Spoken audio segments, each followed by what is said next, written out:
Good evening, everyone. Welcome to the Raleigh Board of Selectmen meeting for March 31st, 2014. Remind everybody in the audience that this meeting is being audio and video digitally recorded.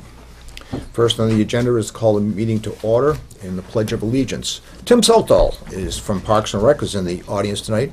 Tim, will you lead us in the pledge? Certainly.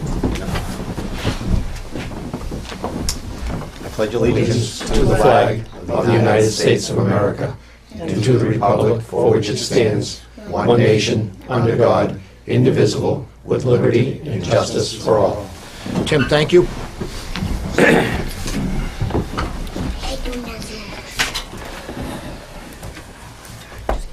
First, have a moment of silence for the two firefighters that were killed last week in Boston.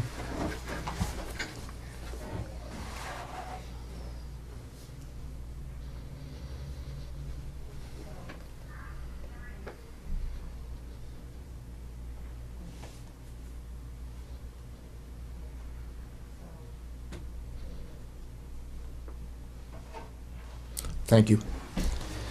We remember Michael Kennedy, firefighter, and Lieutenant Edward Walsh, Engine Company 33 and Ladder Company 15. These brave men, and we know what they were made of because they're made of the same men that we saw at 9/11 going into the towers back in 2001. They're heroes, always be remembered.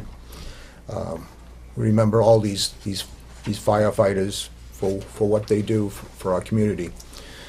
And we know them because when danger is out there, they run towards it while others flee from it. We remember their memories and keep them in our hearts and our prayers. So, with that, moving on to Chairman's comments, I have none tonight. We have a busy agenda. We'll go forward. And first on the agenda, first of all, we will have a citizen query between 7:05, which is open right now. We started a little bit late this evening. And citizen query will end at 7:15. If there's anyone in the audience that has anything to say, just this is the time to say it. So with that, citizen query is open. We have several appointments tonight. We have first appointment is with Tim Southall with Parks and Recs. And then at 7:15, we have Conservation Agent Brent Bazelak. 7:30, we have a joint meeting with the Board of Water Commissioners. And then we have at 8:10, an appointment with the Police Chief, Robert Barker. So first, let's get right to our first appointment. And our first appointment is with Tim Southall. Tim, with that, I'm going to turn it over to you, okay? Good evening, gentlemen. Just wanted to say the Park and Recreation put their lawn maintenance up for bid this spring. It was up for renewal after the last 3 years. The service was for grass cutting for all the ball fields behind the Pine Grove School, at Veterans Field, Haley Field, and Eris Park, both upper and lower. I had put out to solicit bids from 15 local companies, many of which were local from Raleigh. All were from surrounding areas. Try to keep the vendors as close as possible. I had a meeting, met with the prospective bidders, went over the contract. The contract was drawn up with help of Amy and Doreen and Debbie. They did a wonderful job as always, helping me with that. Last Wednesday, we opened the bids here in the office, and Chickadee Hill Farm of Raleigh was the low responsible bidder.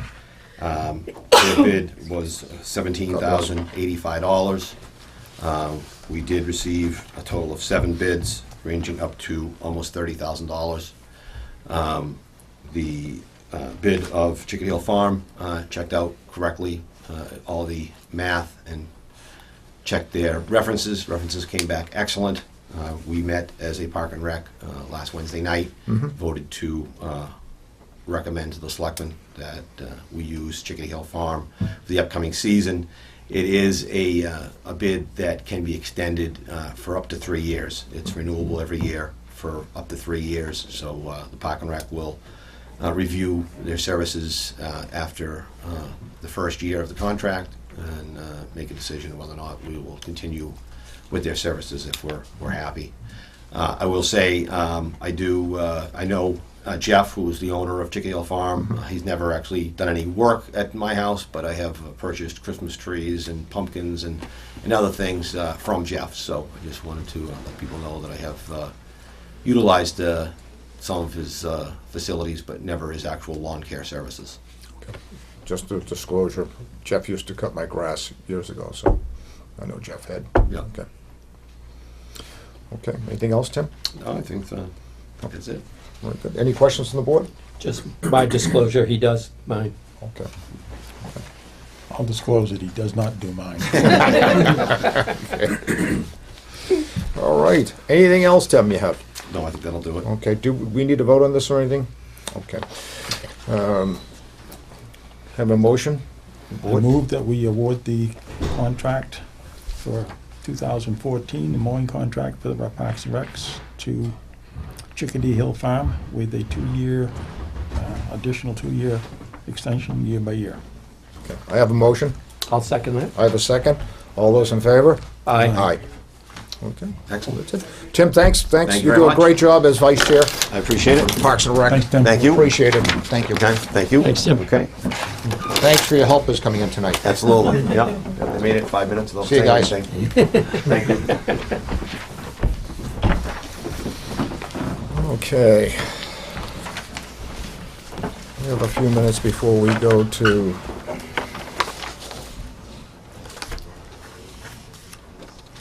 our next appointment. So if I keep talking slow enough, we'll be there. Okay, let me see if I'll move on and see if we can do something General in business one, Bob. General business general one. business one. Let's go to that. Okay, general business one. Okay, Raleigh Cub Scout Pack 15, request to use the town common for a bridging ceremony. Okay. Says, hi, Amy. It's about that time of year again. I kindly request the use of the common for Raleigh Pack 15 Cub Scouts bridging ceremony in May. We would like to use the grandstand and the grounds and would have a small bridge to have the boys walk across as to become their new rank. We have approximately 60 boys plus parents. We asked this on May 20th from 6:45 to 8:30. I will assure you that any and all trash will be picked up upon leaving. Thank you for consideration. Jennifer Patterson, Raleigh Cub Scouts, Pack 15, Chairman. So Is that a with Saturday or Sunday or? that's a good question. Let me see. I believe it's a Tuesday. Yeah, it's a Tuesday. Is it Tuesday. Yeah. Oh, wow. Okay. So they're great. I got to speak with them. Was it last year? Went over and spoke to them. The Cub Scouts. They're great bunch of kids. Yes, they are. They really do a great job. And she's a wonderful Jennifer The Patterson. crossing over there. Yeah, the It's a crossing fun over. time.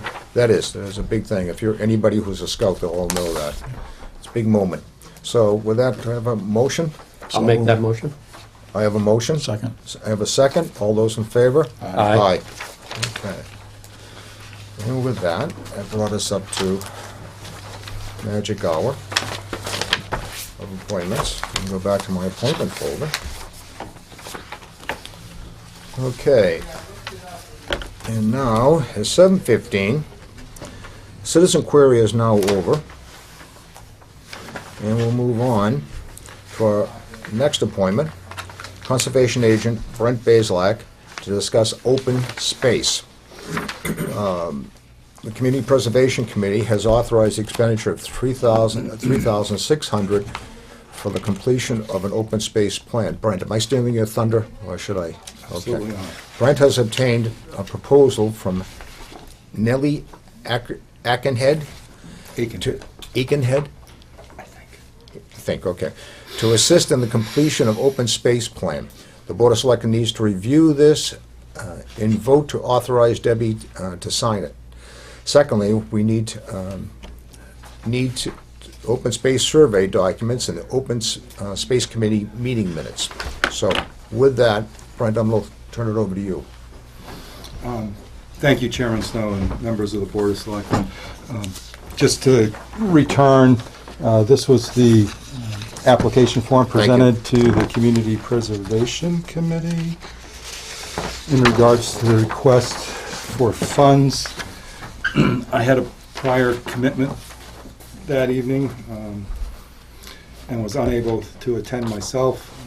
Commissioner Sam Strife presented to the committee, and I'm informed was successful, as well as to the point that apparently the Community Preservation Committee has an administrative account that is capable of them voting disbursement of funds immediately without having to go through a process of a warrant article being placed on town meeting or special town meeting warrant. And so therefore that kind of fits the bill, since we're looking to have this process go forward with some immediacy in regards to trying to produce a document for a draft document for comments and then submittal to the state. So I'm told we were successful, that they voted and authorized the funds. The amount that I submitted, as you can see from the second page, just below the first paragraph, I actually estimated $3,000 for the consultant administrative tasks and $600 for printing, binding, etc., in order to produce a plan, because it has colored maps, etc., in it, which only do justice when they're color maps in terms of their ability to communicate. And I believe I also presented copies to the Board of Selectmen. Ms. Aikenhead was very responsive and provided a proposal to me on Friday, which I believe has hopefully been distributed. She also provided a resume, and I didn't know if there was any questions from the board in regards to the specifics of either the proposal for consulting services or her experience and background.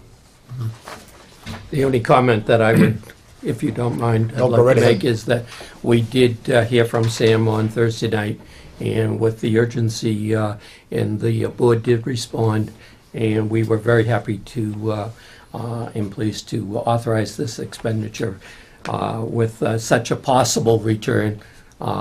We know that you'll do your best, and with this assistance from this person, that you will be, hopefully you'll be able to get all of the paperwork set up, and it can only be positive for the town, and if it works out, fine.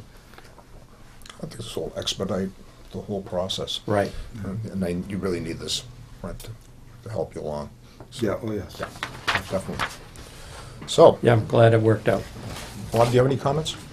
No, other than that this is a very important project that needs to get finished, not only for the Girl Scout camp on its own, because we will want to apply for that grant if we can get it, but we'll need it somewhere down the line to apply for other things. Yes. So it should be done, and it should be kept up to date. So this is what we need to do. Right. So I did, I don't know, I don't want to interrupt your procedural flow. I didn't know if I should go on or whether Continue on, you wish Brian. to take action on the proposal. In continuing on, I reached out again to Mr. Alan Roscoe, the former chairman of the Open Space Committee, and received a return phone call just this evening prior to the meeting. He had had a family medical emergency on the South Shore, which is why I hadn't heard from him sooner, and he is proceeding and believes he is in possession of the public survey documents and the other meeting minutes and records of the Open Space Committee's meetings. He's going to hopefully be contacting me tomorrow with the results of his search in his storage area. Okay. In the meantime, he was able to provide me, just this evening via email, I have received a copy of the blank survey form, which is, again, is necessary for insertion into the open space and recreation plan. So I do know what that looked like now. But yes, it is very important that we receive the results of that survey, which I believe was conducted in May of 2010, and forms the basis for a lot of the substance and contents that are in the sections of the plan that Yeah. we are going to be working on and revising and proofing.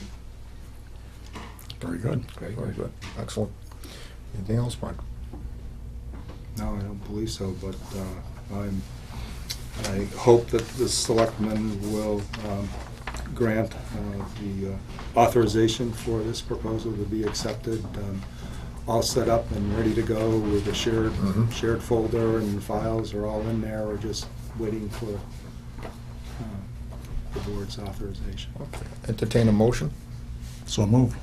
I have a second. Second. I have a second. Any discussion? All those in favor? Aye. Aye. Right? Okay. All right, Deb, you can, authorization. Oh, I'm sorry. Brian, thank you. Is there anything else you have for us? It's always a pleasure to have you in before us. I hate to be impatient, but is it at all possible for our town administrator to sign? And, Certainly. well, no, if you provide it to me, I'll take Okay. care of that. We voted she can sign. I just have a question. I noticed she's called Ellen Aikenhead at the bottom, but at the top she's called Nellie. In here, there's something. Well, I would assume that Nellie I'll let you handle that. is Yeah, no, you it know, says like Ellen. Rob for Robert. Okay. Thank you very much. As long as it's not Robbie. Well, Yes, I know. he completed this proposal, so Yeah, I know. I came from her, so I wasn't speculating. Thank you very much. Thank you, Brent. Brent, thank you. May I be of further service to the Board of Selectmen this evening? You're always, do a great job. We thank you so much for what you do. Appreciate it very much, Brent. Yes. Thank you very much. Good job. All right, Thank you. as always, Brent, thank you. Take care. Thanks, Brent. Thanks, Brent. Okay.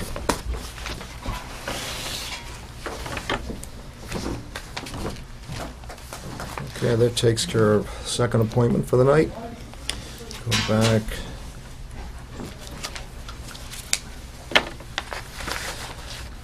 Go back to my other folder.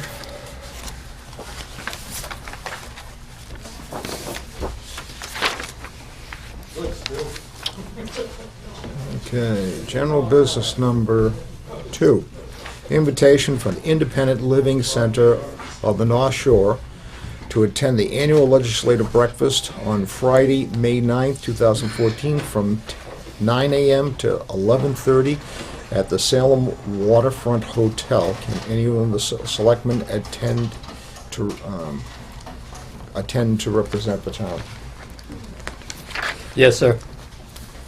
You can attend? Yeah. Okay. Bob, you like to attend? No, I think for some reason that date rings a bell, so I'll have to Okay. double check. That is a Monday. No, wait a minute. That is a Friday morning. Right. Okay. I believe Mr. Perry may have represented the town before. Okay. Yep. Joe, that sounds Okay, good. Thank you. Would just like to RSVP for him.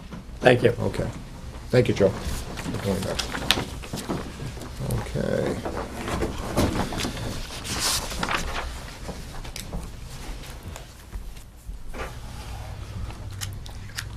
Okay, it's about 26 after the hour. Moving forward, we have an antique and junk license renewal. The applicant below has submitted a renewal for the antique junk licenses to be renewed through May 1st, 2015.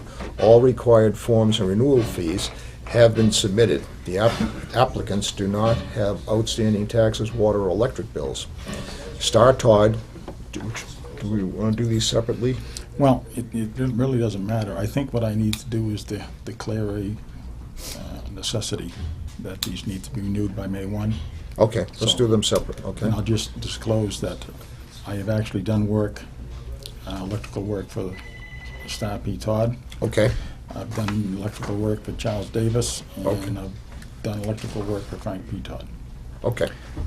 All right, we'll do these all one group. Yep. That sound good? Okay, applicant Star P. Todd, Todd Farm LLC, 283 Main Street. Charles T. Davis, Village Antiques, 201 Main Street. Vincent Manzo, Manzo Salvage, 586 Main Street. Frank P. Todd, Todd River View Farm LLC, 275 Main Street. Entertain a motion? I'll make that motion. I have a motion. Do I have a second? Second. Do I have any discussion? All those in favor? Aye. Aye. Okay. Well, that takes care of all general business for the night. Mr. Chairman, you need to look at the revised agenda. The revised one. Yeah, in the revised. Oh, okay. Okay, we got it. Yep, all right. We have a memo from the library director, Pam Jacobson, on One Book, One Community program. So.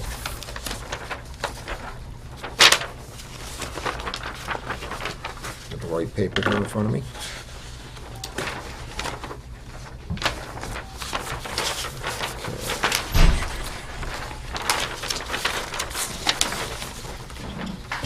Raleigh Public Library announces its first One Book, One Community program will take place this spring as part of the town of Raleigh's 375th anniversary celebration. During Raleigh's Reads, everyone in town is encouraged to read The Orchard, a memoir of Adele Kitty Crockett Robinson. It tells the story of her effort to save her family's apple orchard on Aguilar Road in Ipswich during the Great Depression. Copies are available to borrow at the library or may be reserved by visiting www.raleighlibrary, that's all one word, .org. There will be events in April and May, both at the library and elsewhere in the community, such as book discussions, lectures on beekeeping for both children and adults, a memoir writing workshop, Apples in April, a recipe demonstration and tasting with Chef Carolyn Greco at Grange Hall, and a talk by local historian Bob Merry on the Old Dodge cider mill at what is now Mill River Winery, including an optional wine tasting. There will be a special story times for children, public showing of classic movies that are set during the Great Depression, and a tour of Russell Orchards, all capped off by a live jazz brunch to be held at the library. Visit www.rileyreads.x10host.com for full slate of events. Like the Raleigh Public Library on Facebook, if you have Facebook, you like Facebook to see updates, or call 978-948-2850 for more information. Some events require registration. Raleigh Reads 2014 is supported by federal funds provided by Institute of Museum and Library Services, administered by the Massachusetts Board of Library Commissioners. Funding is also provided by Friends of the Raleigh Public Library. Any comments from the board? Sounds like a great program, and I'm happy to support it as part of the 375th anniversary celebration. Yeah, I think this sounds really great. There's so much history to our town. This fellow over here on my left knows all about the history of the town, and it's important that we have to sit you down, Bob. I really mean that, and get a camera on you. You're gonna have to nail me down. I know. I'm after you all the time for that. But this is a great beginning to our 375th. So All right. Moving on. Go back to my other folder. It is now 7:32. And moving back.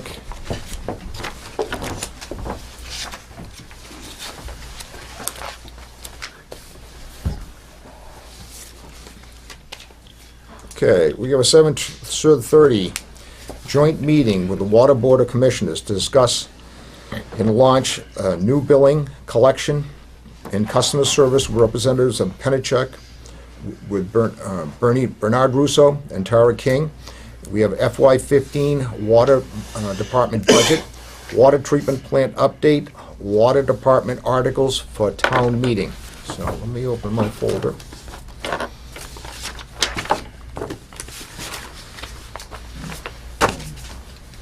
Okay. The commissioners are here before us. Mr. Chairman, I move we call a joint meeting with the Board of Water Commissioners. I have a motion. Do I have a second? Second. I have a second.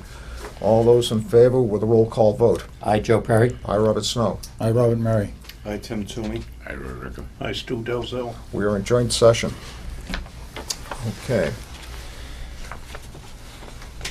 And first with that, I turn over you, Tim.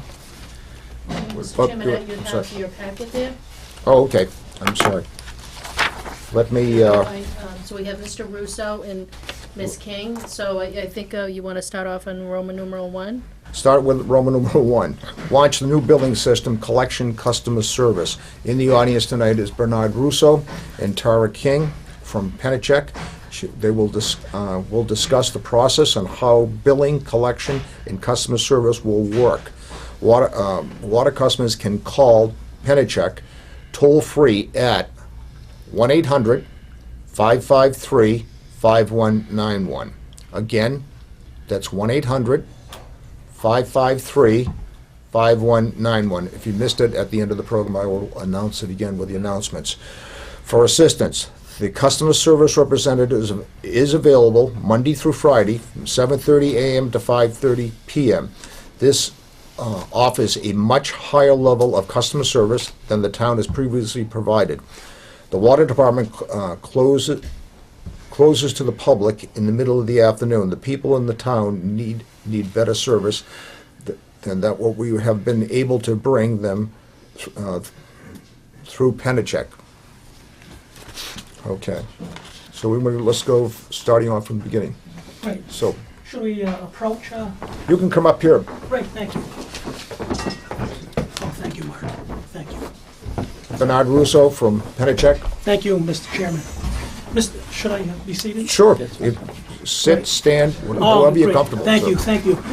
Mr. Chairman, first of all, I'd like to thank you, the Board of Selectmen, the Water Commissioners, and Ms. Egan out the back for inviting us here this evening. And secondly, would like to thank you for your confidence in Pennachuck in awarding us the billing, collection, and customer service contract. With me here, Tara, come on up.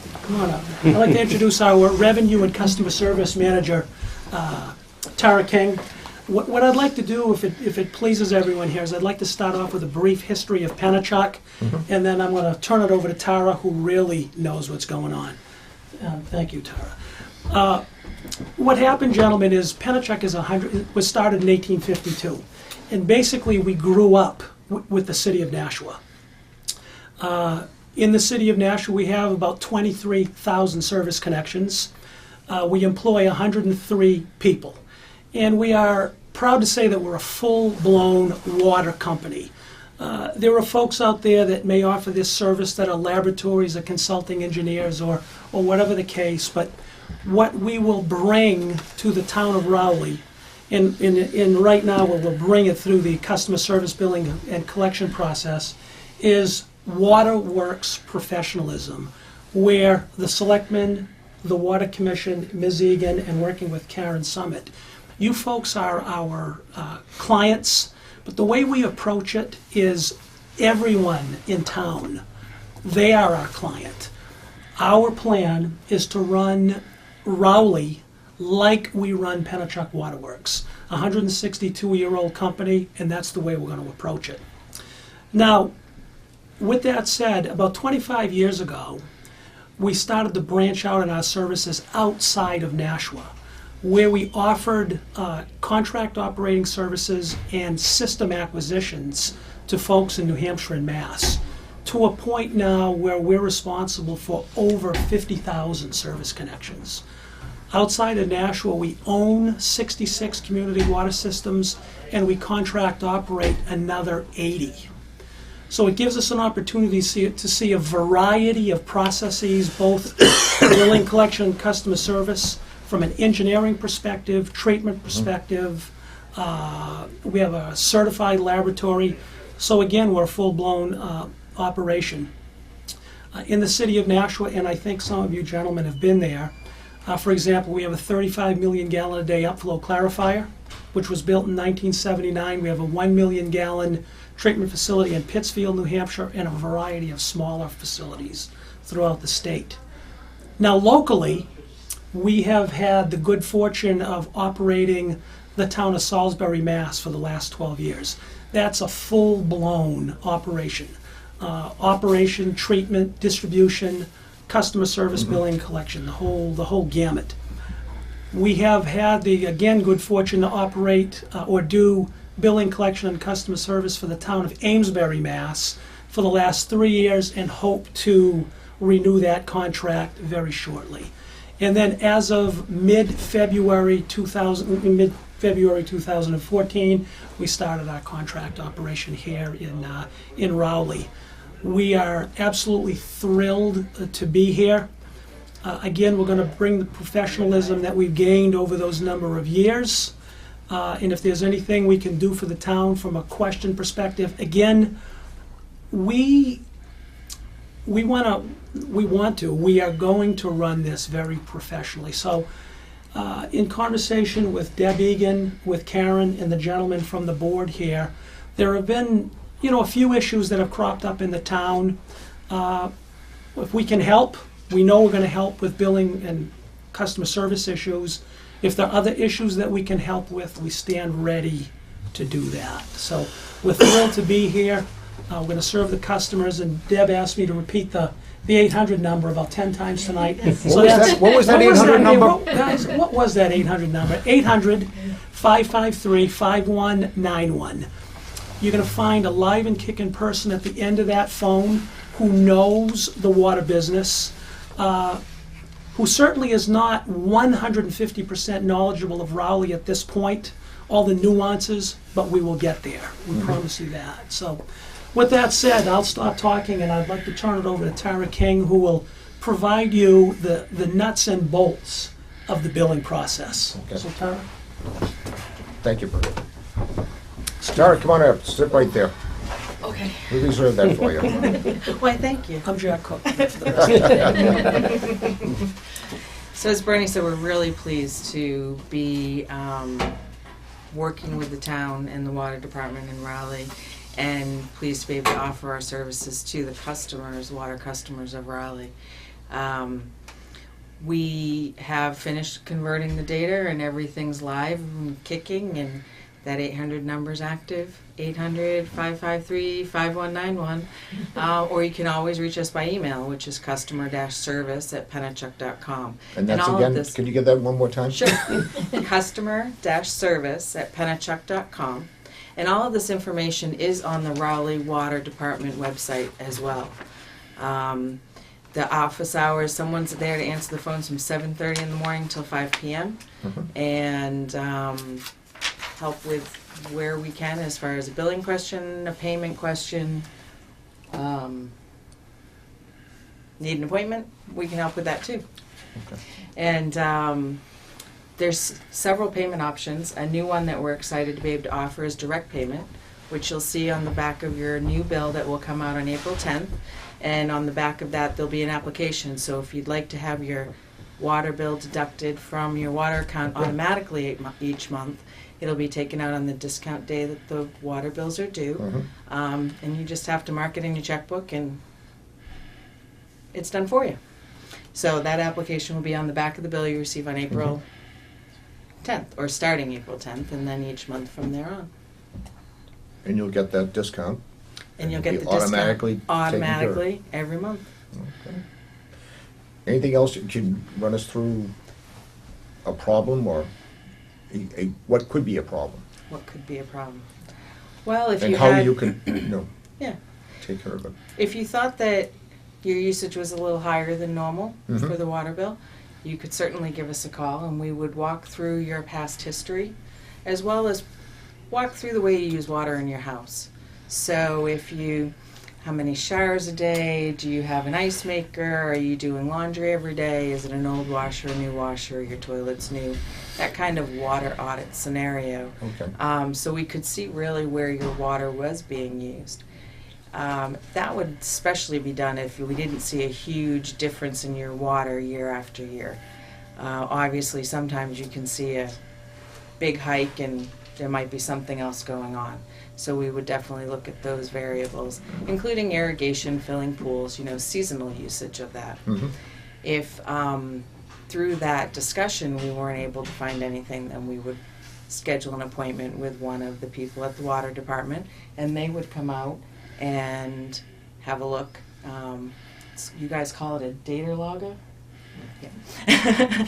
And they would run basically a analysis on the meter and the water that's flowing through that. So hopefully we can provide that upfront analysis of the actual usage at each property and be able to advise you where you may be able to save on your usage and cut down in some areas that may be causing you some higher usage and therefore higher water bills. There's payments, the normal payment methods that you have that have been using, such as the online payment site, are still available. And the drop box at 401 Central Street outside of the water department office. And then there's a new P.O. box that you're going to send your payments to. And that is? P.O. Box 1089, and that's in Merrimack, New Hampshire. Okay. Take the zip code. 03054. Where was that, And Tara? again, Well, I'm gonna ask that question again. that's all on the website for the water department. You can find all that information there, and it will be included in the first bill. It's on the bill, as well as there's an informational flyer that will be inserted in the April 10th billing that will be coming out. And again, anybody who is interested in going into this, you're checking and have it automatically taken out, that can start immediately?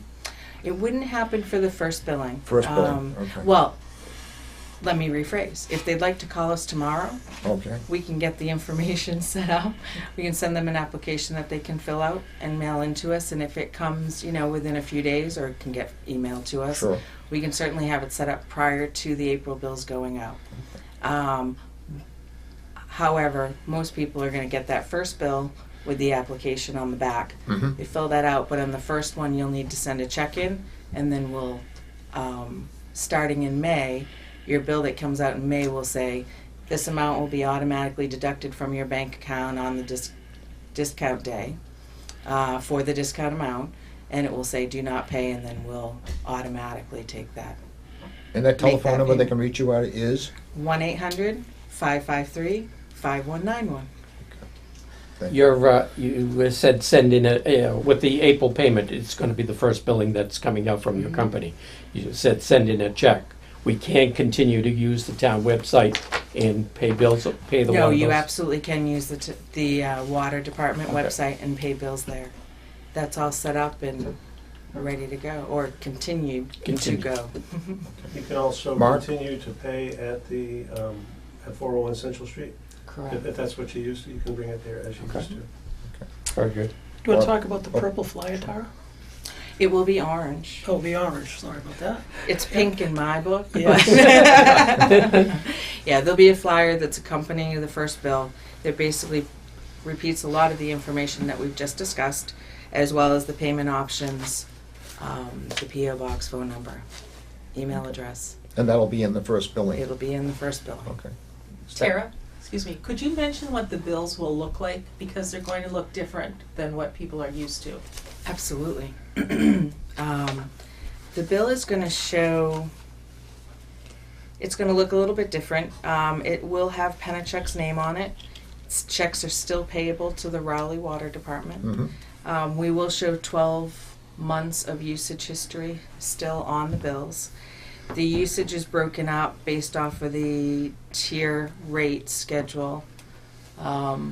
We are showing the rates in gallons instead of 1,000 gallons, which might be easier with the, for the customers can do the conversion. Okay. And the bills are white. The Our bills water are white. have Okay. been blue historically. Yeah, Okay. they are white. And there's information on the back of the bills, emergency contact after hours will still be the Raleigh Police Department. So when that bill comes to the house, it'll be in a different envelope. Correct. Okay.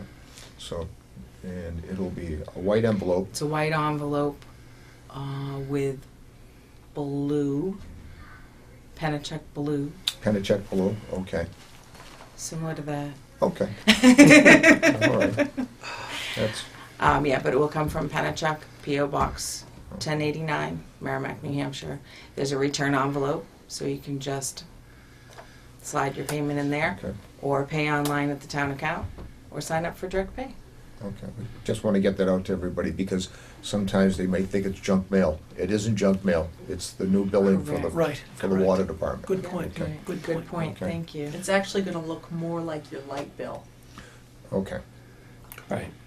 So again, if you're, you people at home watching tonight, just, look for that Penachuk envelope and talk to your neighbors about it too, because again, we don't want anybody seeing this and thinking it's junk mail and tossing it. Okay. It'll start coming out April 10th. Yep, they'll be put into the mail on April 10th, so people should see them the next day or so after that. Mr. Chairman, a couple items, if you don't Sure. mind. Mr. Chairman and Mr. Chairman, Yes. I can't overstate how we are, excited to be here and ready to serve folks in this room, but the folks in Rowley. I have to pass along our apologies. Our CEO, John Patnode, I was going to be here, but had a death in the family and is up in Vermont. But he had, in all truthfulness, planned to be here. But if you call that, 800-553-5191 number, if you need John, ask for John. If you need me, ask for me. If you need Tara, more than likely someone from customer service will handle a call. Somebody's not pleased with something, someone has a question, don't call me about billing, because I'm going to pass it on to Tara. But if you have an issue with Penachuk, you call John, call me, or call Tara directly. Like I say, I can't overstate our commitment to the community. Now, the second thing I wanted to let you know is we had I thought, a very productive and successful meeting with Mark Griffin's group this afternoon. There's going to be there's going to be a learning curve on both of our parties, but we had some great FaceTime, excellent comments from the town staff. We provided them our thoughts and in the way we proceed. Not that they're better than others, but bringing some of our experience and history in. So I thought that was really productive, Mark. So and gentlemen. So thanks for that time. And as a matter of fact, what I'd like to do, and I'll suggest that to Deb Egan, is that we do that on occasion. Okay. Rather than doing it on the phone, and we can do it on the phone, is I come down with Tara, a member of Tara's staff, or any one of our other division supervisors, whether it be construction, treatment, laboratory, engineering, they're all at your disposal, and we'd be happy to do that. So That's a great idea. yeah. On behalf of the town, we want to welcome you on board, Well, thank you. Okay. Thank you very much. We're excited to be here. and our condolences to John. Yeah, his brother's daughter. Ooh. Yeah, really unfortunate. Yeah, 42. Ooh. Yeah, yeah. Again, our condolences. Thank you. I'll pass that along. Bob, you have any questions? No, I'm excited to see it happening and look forward to the first bill. Thank you. Really? Gotta get that paid, get that discount, Bernie, I have a few questions. Yes, sir. Yeah, now, right now, we get the meter reads by a certain date. Mm-hmm. Has that changed with us at all? No. We send the file down the last Tuesday of the month to be read on the last Wednesday of the month. Okay. We write on schedule for March, and we're working on the first billing. We actually have a pre-commitment report ready to go out tomorrow with some slight changes from today's meeting. Okay. But yes. Any glitches in that, Mark? Not that we have seen so far, but we'll probably see some as we work it out. Okay. Yeah. The Just reading But process nothing so went far. very smoothly. Good. Yeah. All right. And then, so that's all scheduled. And were we doing anything differently before, Mark? Not much differently, Okay. in terms of gathering the data. Okay. And then the other question is, we've had a lot of discussion over the last couple of years about changing the due date for the discount. Now, have they brought up this at all to you when you had your meeting today? Okay. Mhm. So if we, Oh, yeah, we can, oh, yeah, well, we touched on it a bit, but nothing Okay. in too deep, yeah. so it's the desire of this board to extend the discount to the end of the month. And, you know, in the past several years, we've thought that that might be a problem with our advisors. Okay, so would there be any problems with us changing the discount date? System-wise, no. Okay. No, Yeah. the system can handle that. Just depends on how you want to offer it as an early discount or a. Yeah, it'd be an early discount. So, any recommendations at this point? Right now, what time? What is the last? Right now, it's a 10-day, 10 days from the bill date with 10 to there is 20. there's a grace period. So it'll go out for another week. And, we would like to extend it to the end of the month to match the electric department, make it much easier for the residents when they're making outage.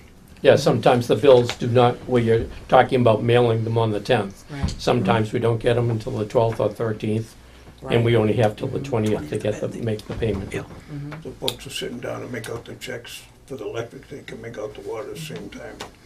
We have a lot of older people in town that, you know, they don't get their social security check until the end of the month. Right. So we're trying to work that in. Coins so short with the electric. Yeah. Roy, what is it, 3 times a month the social security checks go out, I think? Everybody think I know some gets it near the very last week Is it that the- I know. you know. Okay, some go out the 10th, I think some go out the 20th, and some of. 'Cause I've been approached for the last 2 years over it by different No, people. Is it? if I could, Oh, sure. been collecting for a few years, that, it's Wednesdays, and they schedule it from the first Wednesday through the fourth Wednesday. Okay. So just make it easier, the same as the light department, it's good until the end of the month, water department. the same. Exactly. What Exactly. kind of lead time would you folks need if we were to take a vote on that at our next meeting? Right now, the discount is due on the 20th. Right. We would want to switch it over, my opinion would be anyways, to switch it over prior to a billing. That's relatively easy to do, but we would, if we had customers signing up for direct payment or such, we'd want to make sure that information got out to them, so they knew which day their account would be debited, or when the payment should be in. So we just want to make sure that that was very clear, maybe put a insert in the bills to make sure it stands out to the customers, so maybe a couple weeks before you want to switch it over. Okay, so if Unless you need the data by like the last Wednesday of the month, then you'd need to know probably around the 10th when you're sending the bills out for the following month. That would work. So if we wanted to start this up Tim, as soon, if I might suggest having a little bit of experience in that line, I think if it were me, I would wait for the first billing period to go through. Let that kind of settle down, because there's liable to be some glitches. I mean, it's nothing major, I'm sure, but just a few things might crop up. So get those out of the way. And once it's running smoothly, then within probably a 2-month period, I would pass what you want to do and then make it effective on maybe the next bill or the bill after that. Yeah, So that either people get wait used to until it. either May or We- June, we- get the we could first go billing by, out. like I said, at our next meeting, make it so it starts like July 1st or June 1st or something like that. Exactly. Right. That way people can be looking forward to it, they can make up their mind if that's what they want to do. If they want to do the direct payment, they can figure that out. Okay, so that'll give you a lot of lead time. so- Sure. Okay, And I think it'll save a lot of confusion. all right. Yeah, So and if we you do it can that put way. that, you know, that date in the future, then you're also giving not just us, but everybody the opportunity to become aware of it prior to it happening. Exactly. So you could put it like a notice in the bill. Mm-hmm. Okay. Yeah. So then, now we've been very anxious to get that thing accomplished, so, Absolutely. so we should pick a date and go for that. Pick a Okay. date and we'll move forward with it. Tim, you have any more questions? Nope. Roy? Stu? No? Okay. Mr. Chairman, I'd like to leave, if it's all right with you, Oh, sure. some information on Pennachuck. I guess the other thing before we lose, or before we leave you, is we'd like to offer anyone, I know some of you have been down to tour our facilities, but if you'd like to set up a tour group again, you know, wait till let's get some decent weather, if that ever happens, you know, come down and spend a morning or an afternoon with I think us. it's called July. Yeah, exactly. Yeah, if we're lucky. Based on my yard, like August. But, you know, come and visit us and we'll view our facilities and, of course, Tara shop and this and that. And we'd love to have you come I was down very or come impressed up. with the tour I took. It was very professionally run. Thank you. It was, Thank you. I'll can't say take you up enough. on that. Yeah, that would be great. I can't say enough. I think, Bob, we went together and we saw the SCADA system and Yeah. went through the whole plant. Beautiful. And I was very impressed. Stu wants it. Stu? I would like to say that I could not be happier than to have Pennachuck on board. Thank Thank you, you. sir. Yeah. Thank you very much. It's Thank going to be a you. good relationship, I can tell. Great. We're Yep. very looking forward to it. Hey, thank you. You're going to stick around, right? Yes, please, if you don't mind. Oh, sure. We got 2 seats up the back reserved for you. Great, thank you. Okay. Thank you that very number much. Thank you. Again, what was that number again? That 1-800-553-5191, was that correct? Yes, it is correct. We'll be hearing that more tonight, okay? All right. Again, Bernie Russo and Tara King, thank you so much for, Thank you, Mr. Chairman. Thank you, thank you. Thank you, Chairman. okay, moving on. Attached is the FY15 budget approved by the Water Board of Commissioners. We don't have the revenue report yet. The Board of Water Commissioners has hired David Russell to assist in analyzing the water rates. Under state law, the Board of Selectmen must take a vote on the Water Department budget. If the Selectmen are not prepared to vote on this budget because the revenue report has not been complete, the Board of Selectmen can vote to make recommendations on the town meeting floor. The water budget will be reviewed during the April 1st, 2014 FinCom meeting. So Debbie would like to be able to explain the Board of Selectmen position on the budget. With that, I'm going to turn it over to you, Tim. Budget. Okay, as you may know, we had a meeting last Thursday, and we worked very hard in looking at the numbers for what we expended over the year and over the period, and so we could have a good handle on projecting our budget. And I think we all walked out of there with a positive feeling that we had come up with numbers that we can rely on, not only now, but going forward. So with that, I'll just turn it over to Mark to give if he could just give the highlights of what we did. We changed a few things. Mark, what do you have? Mark is our superintendent, acting superintendent. Overall, even with the new treatment plant coming online, we've got a 6.2% increase over last year, is the bottom line. Since we last saw you, there was the issues we were looking at were energy costs, which seemed to be extremely high. The operational costs, which we were looking at worst case scenario, and what we needed to do is go back and look at historical data to see when we would actually need to run the treatment plant. And related to the second one was whether or not our staff was large enough to be able to provide the overtime that these numbers called for. The next morning, we had a meeting with the design and the contractor, the designer and the building contractor. And we confirmed the rationale that they used to come up with the operating hours. We were able to be specific, to go from 12 hours per day of operation to about 8 hours per day, which means that we're cutting out 20 hours of overtime during the week. And we would probably only have to run 8 hours, one 8-hour shift on the weekend. In addition, Chairman Toomey called the power company and discussed, while we reduce the number of hours, it's not a linear progression for you can't say, half as much time, half as much energy, because there's a demand element. And so that was a special project he worked on and brought the power consumption down considerably. We believe we can operate with our current staff. In addition, we have it was added last week. We have one part-time equivalent, 15 hours per week, and we believe that we can operate it without great amounts of overtime, but that we need some experience. So we would run it for 3 months or so and then revisit it. But in terms of budgeting, we think we have a good number for that. So what changes did we make from last time we met?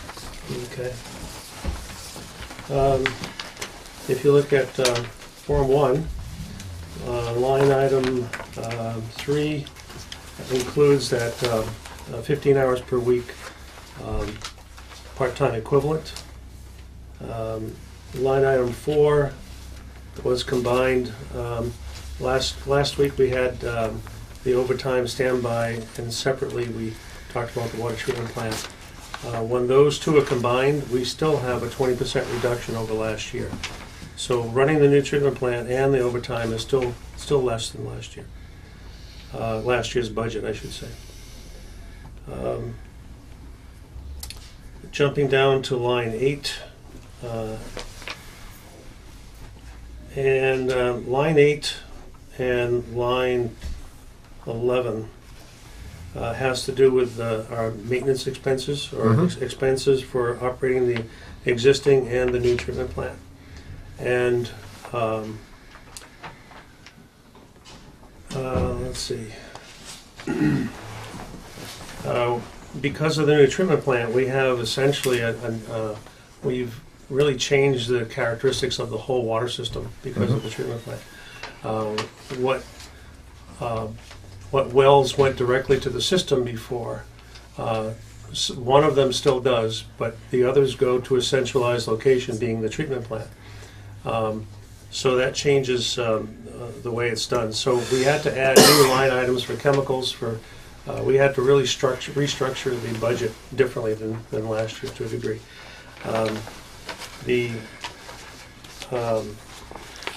I've already mentioned the energy and the chemicals and the waste sludge, if you will, the waste material. Those are directly proportional to running, unlike energy, which is not directly proportional.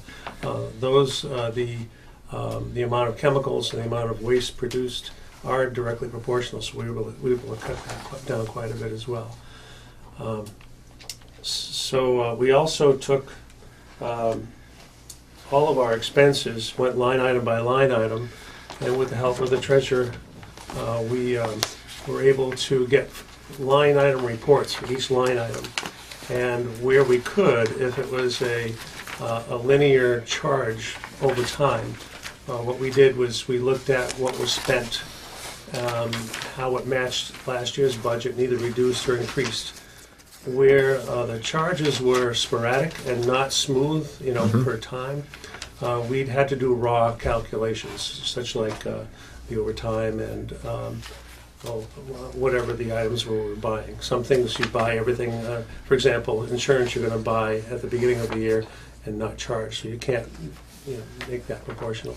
We did have to increase the property insurance because of the treatment plant. But so the rationale was to either look at historical spending, take about 110 or 120% of what we spent this year just as a buffer. This is an unusual year, the way we operated. And again, do the raw calculations. And we came up with pretty good items. In terms of capital, we decided to live with what we've got this year. We understand that the new treatment plant is a pretty good capital investment. So we cut out a vehicle that we should have bought this year. We cut out a lawnmower, and we cut out anything that was not essentially needed. Okay. The only way we could save money on this now is to start getting risky, to go down and match what we spent last year, which probably is not a realistic thing to do. The power consumption that we spoke about last week, about the number of pumps, I think what did you mention, there were how many pumps in the new treatment plant? There's about at least 30 pumps. 30 pumps. And the price of the electricity at that, Well, in addition to pumps, we have ventilation too because of the Okay. chemicals, so that has to be running the whole time. sure. But and the process itself, it consumes a bit of energy. Let's see.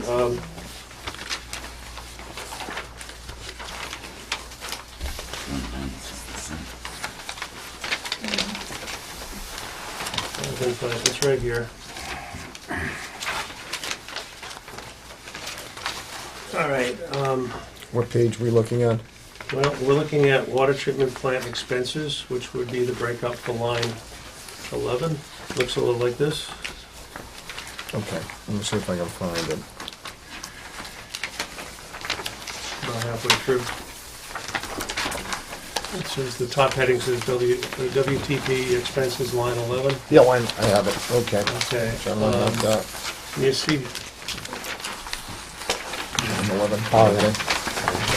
Okay, you see here we have the breakout where last week we went according to the top calculation based on a 12-hour shift. And our average flow of 0.31 million gallons per day every day for 12 hours, which we really don't need to do that.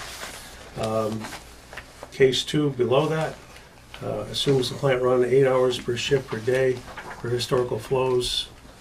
One of our wells, which does not have a manganese problem and does not have to be treated, that can help us on the weekends not to have to run the treatment plant. If you look at treatment chemicals on the top of that list, last week we were at $34,000 just for the treatment plant. And if we factor in when the treatment plant will actually run, that drops down to $22,780. Similarly, the waste solids removal jumps from $43,000 to $29,000, or $28,800. Electricity was at $240,000, yes. and Chairman Toomey talked with the power company and brought that to $189,000 with our discount. We might actually, we'll probably spend less than that, but we can't count on that because of the factors. It's more than just usage. There's a demand charge that has to be calculated, and it's not directly proportional. So everything else is, for example, natural gas to heat the building.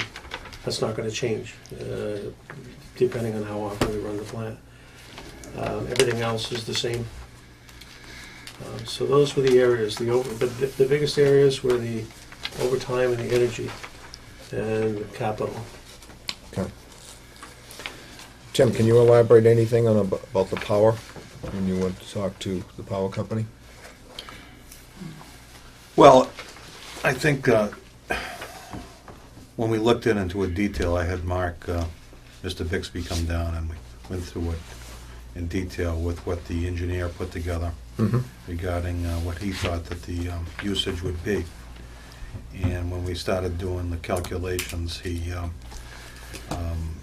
brought in the three factors for a electric bill. And when we did a mock calculation, it dropped down significantly, because we do enjoy a good discount on the electric power. And we're in the best category, which is a commercial rate. Mm-hmm. That's where we want to be. And Mark was very helpful in explaining all that to us. And so we felt more confident with the number we came up with. Okay. And I still think we're going to be less than that, but we wanted to be safe, so I think that's a good figure we ought to rely on at this point. Bob, you have any comments? No, I think Raleigh's always had good rates anyway. Mm-hmm. And we should be helping the water department if we can. Sure. And the only thing we can't do is sell it to you for less than we pay for it. Oh, I know. So We tried that, but it didn't work well. so, if in fact you try that, we'll both be in jail.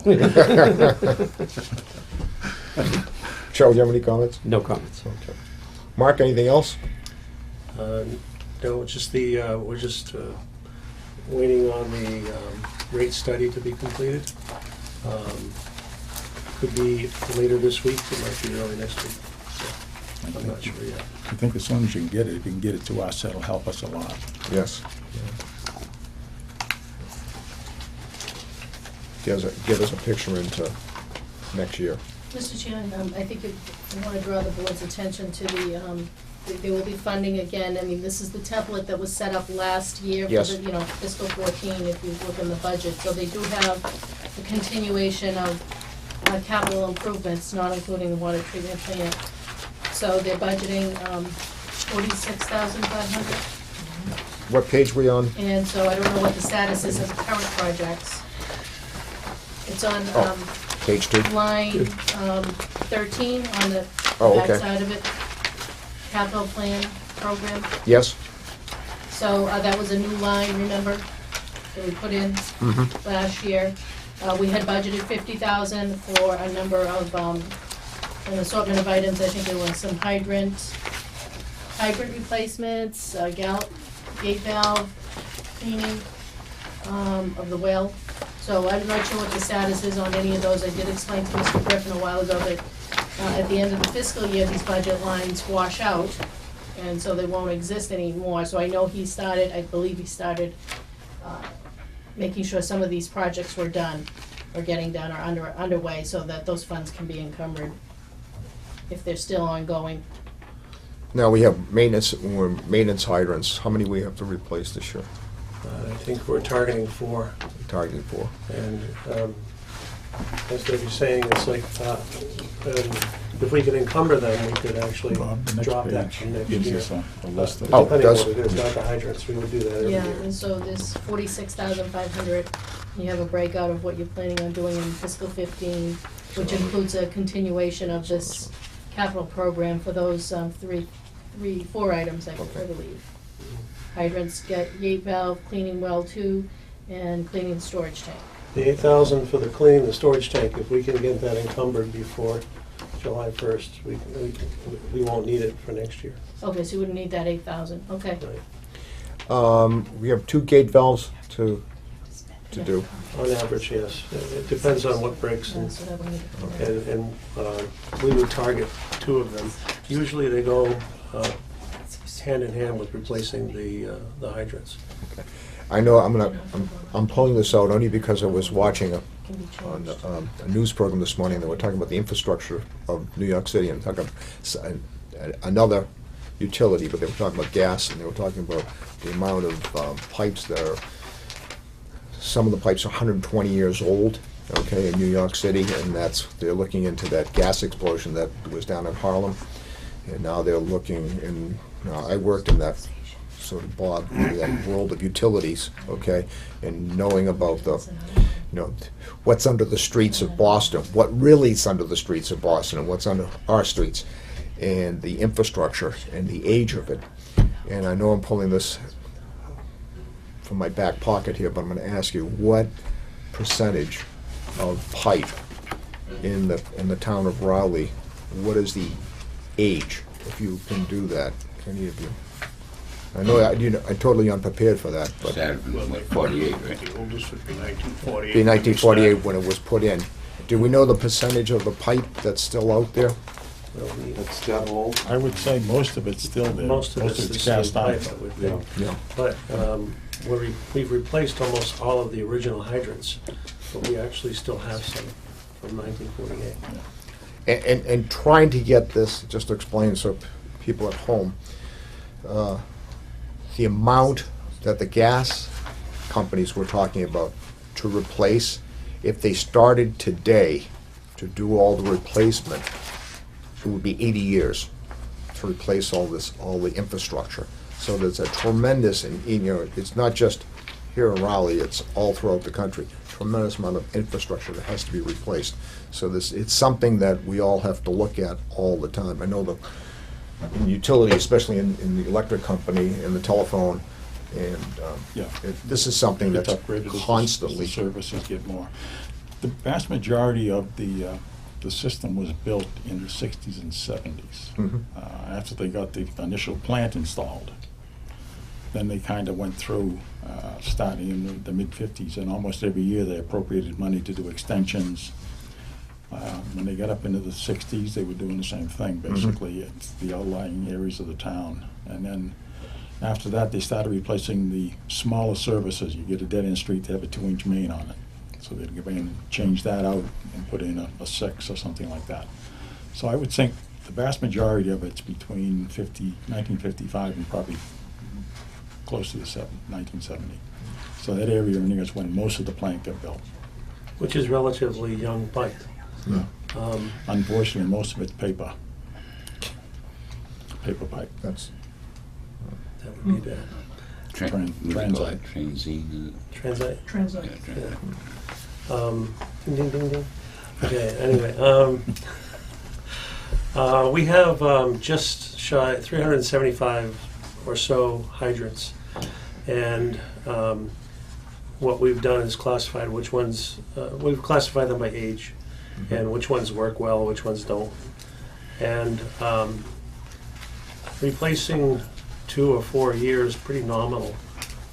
At some point, if we could ever get a hold of some extra capital money, we really should, let's see, we could do that calculation too. 2 a year for 370. We're gonna have to do something different in the future. About 150 years, you'll be all set. Yeah. but it's something we need to look at. I mean, I remember when I was a young apprentice up on when I worked in Beacon Hill, and we would all come across wooden water pipe. We're still there, so. That's the infrastructure, and especially when they did the big dig. I talked to many colleagues that took part in that, and it was just, what's under the streets? It's something you don't want to know about. Clay. It's not quite as bad here in Raleigh. Not quite as bad in Raleigh, but the problem is there.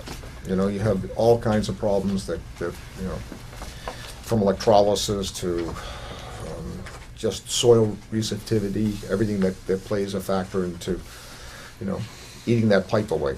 We're really skimping on the capital this year because of the treatment plant.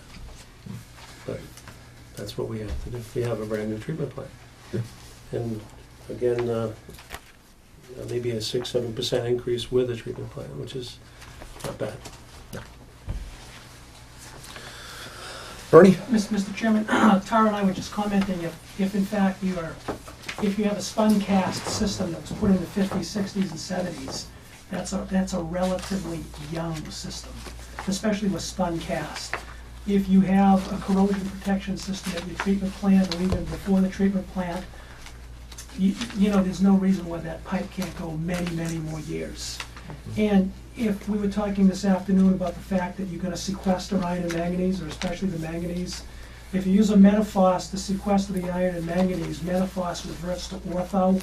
Over time, if you have enough retention, the orthophosphate will automatically give you additional corrosion inhibition. So that extends the life of the system as well. Oh, okay. Yeah. So you get- Translation of that was, with the chemicals we're using, it actually promotes the length, the added length of the life of the pipe. Oh, okay. Right, exactly. Okay, thank you for that. Any other questions? Well, so, the bottom line is that we're not going to be able to vote on the water department budget tonight, and that we'll have to make a recommendation on the floor, on the Board of I Selectmen. would say that's what we're facing, yes. Well, that would help us if you could get those Yeah. revenue figures in. Would give us an idea of what we need to do there.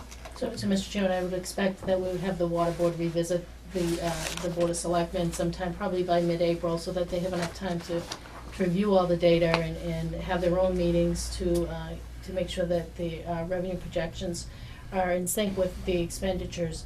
So that would happen sometime in mid-April. We may have another meeting with them, go over it, and at some point, prepare a recommendation for the town meeting floor. So it's all prepared in advance. And then the water board we would expect them to probably have handouts with the water table that we usually run in the warrant that we're not gonna be able to do this year because that data's not available. That this is the water department revenue statement.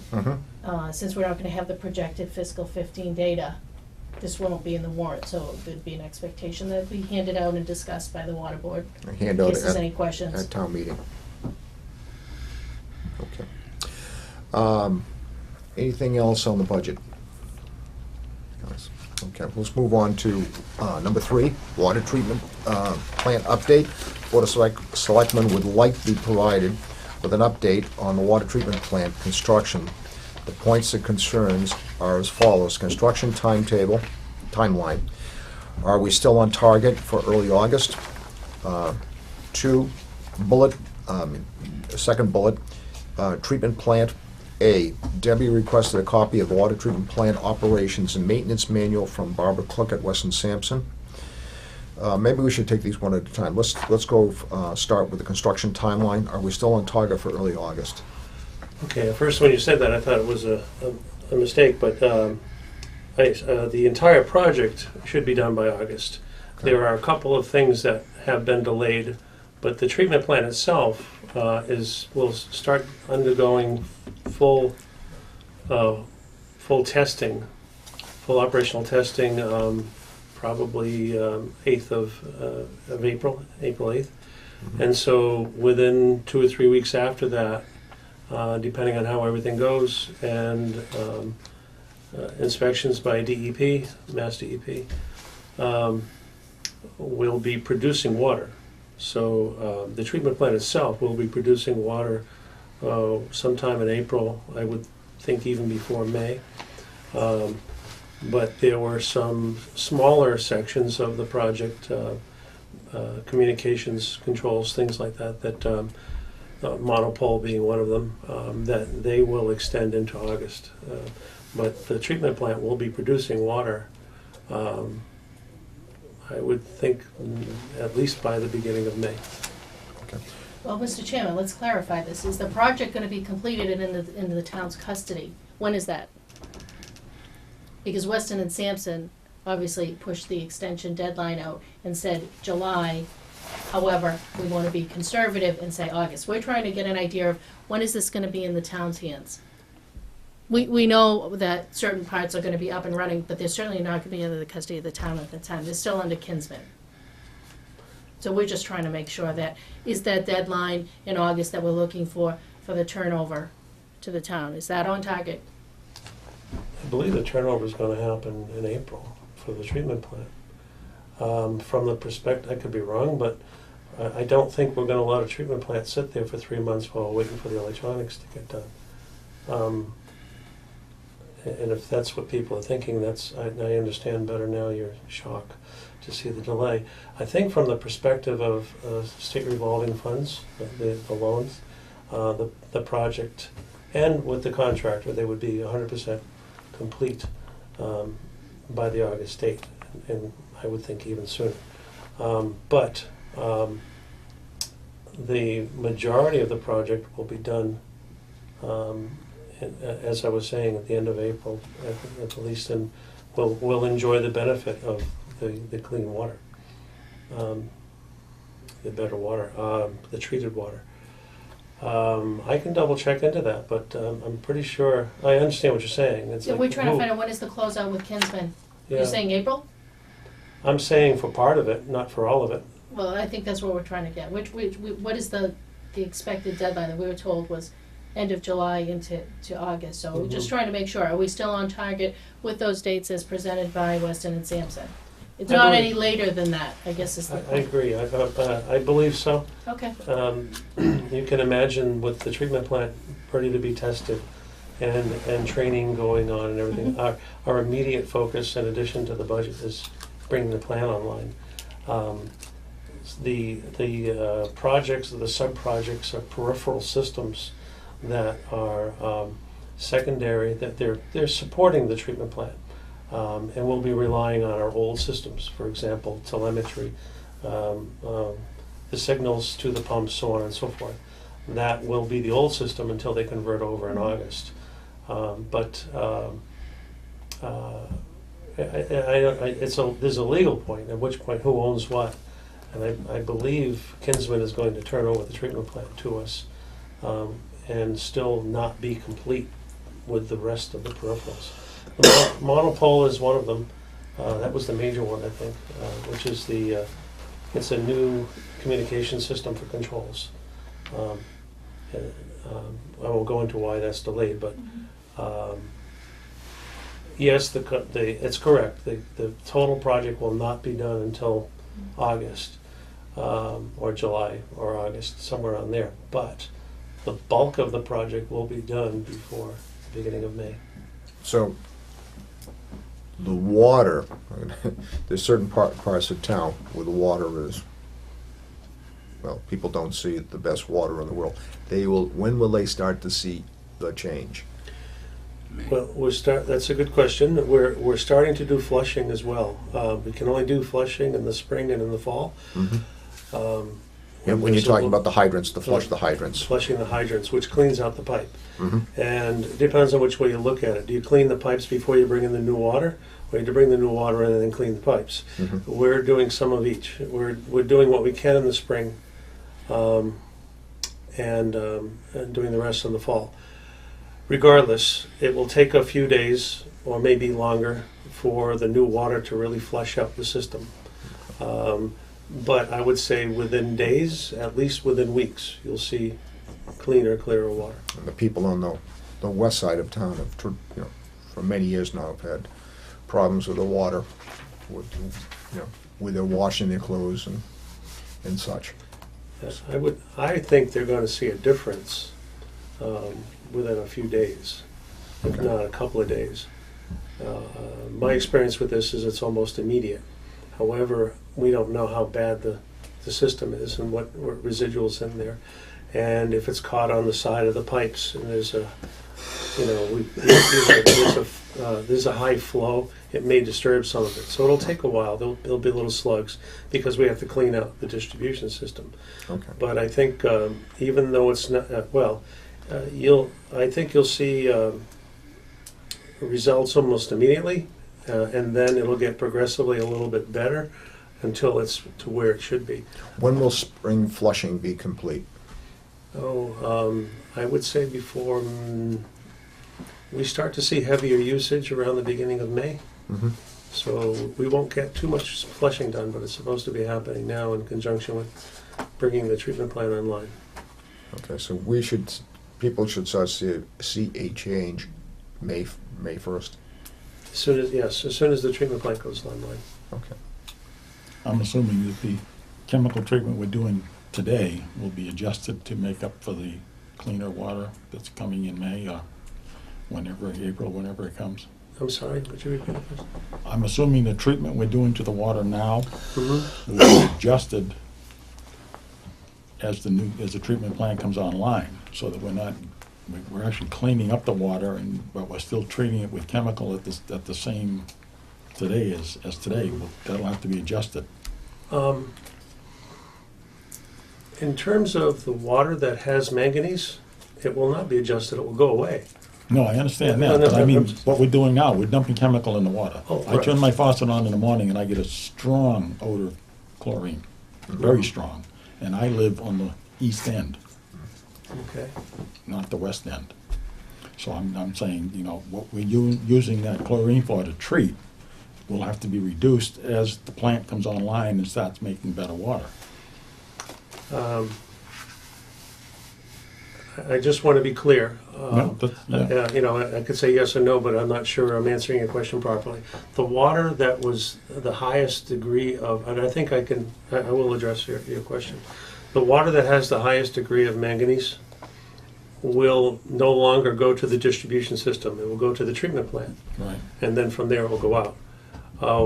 Well number 2, where we don't have high levels of manganese, that goes right to the system.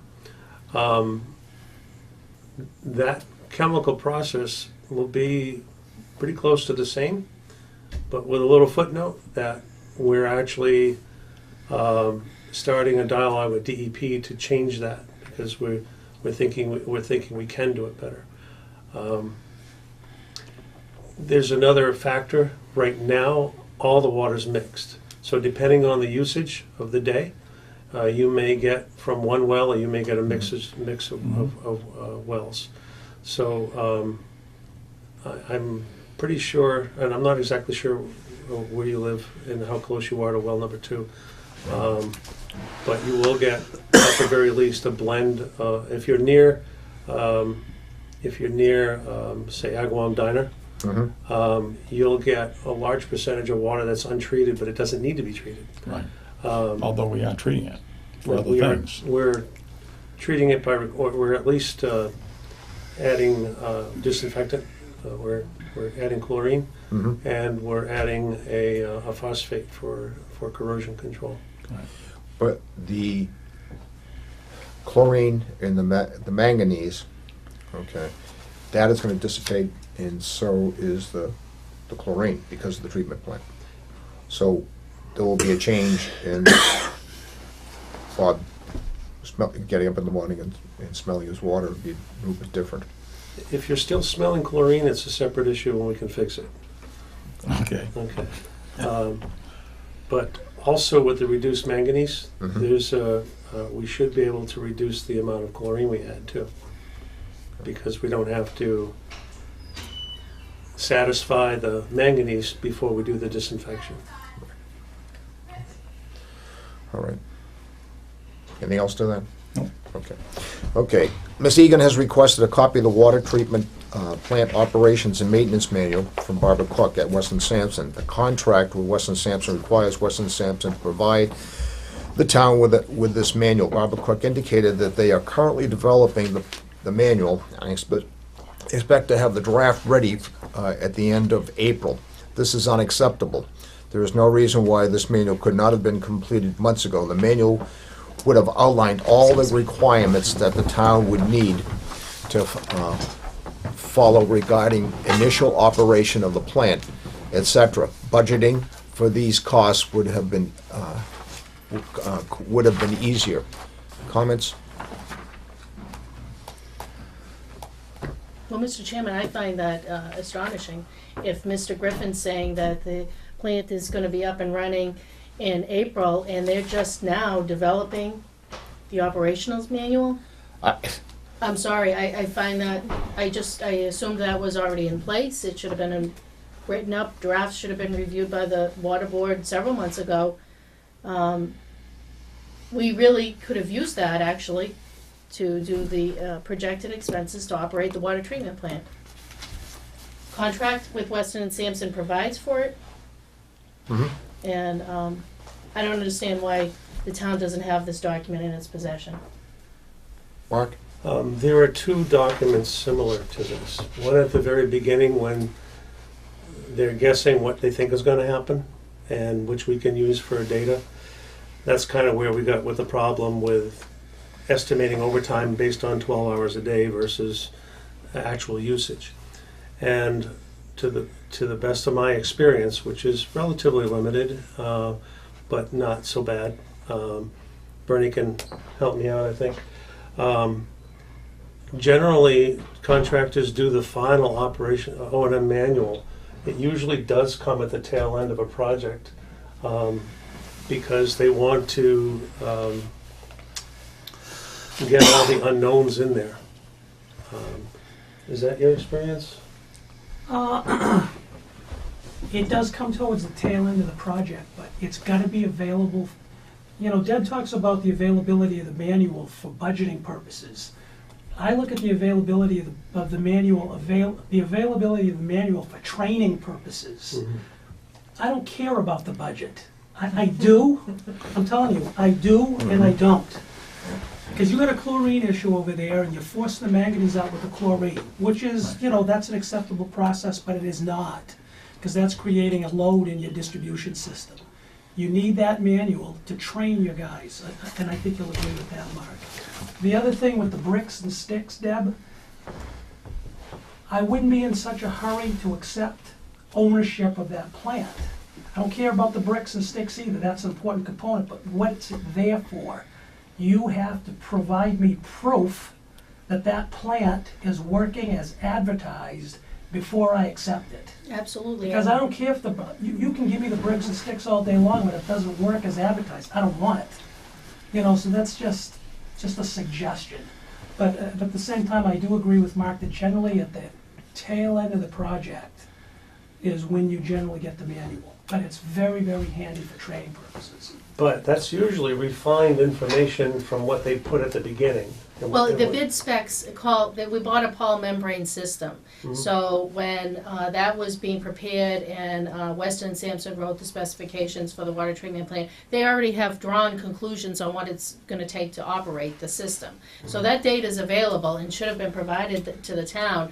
I don't know what glitches that have to be worked out. We can go through the change orders and look and see if there's anything substantially changed. I don't think so. It's still the same water treatment plant with the, you know, requirements that need to be done under the DEP regulations to maintain it and service it and et cetera. So that's why I don't understand why it's just being written now when the water treatment plant was supposed to be finished in January of 2014, and then we were told April, and then we were told August.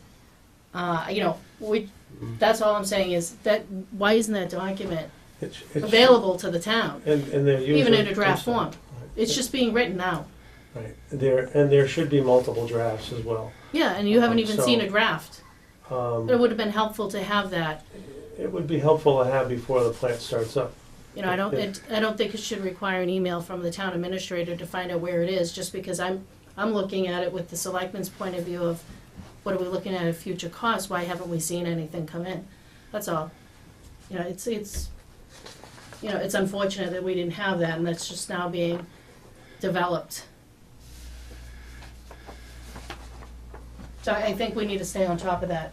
You know, town officials here need to stay on top of that. I just make a comment. I come from a different world, and I worked the last 15 years in engineering, and well, anytime I turned anything over, you know, there was M&Ps, methods and procedures with it. I just didn't turn a piece of equipment over in the field without methods and procedures, manual, with that piece of equipment or that remote terminal site. I find this a little bit, and you can tell Vice President Cook that I'm a little bit disturbed that the state is going to take this long for. Well, we would have been sitting on good numbers last week instead of this week had we had something a little more clear. All right. Any comments from the board? No, not at this time. I think we've covered it. It is unacceptable, and there's no reason why manual we wouldn't have a draft at this point. Any comments from the commissioners? Moving on. What is the latest on the change orders? The Board of Selectmen would like an update on change orders.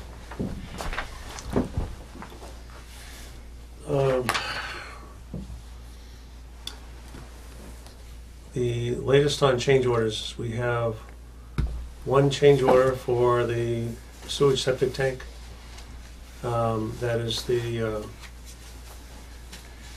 it's for about $10,000, brought down from $12,000. Stu, who's had some experience with this as well as others, and putting in an exact same domestic system should cost a lot less.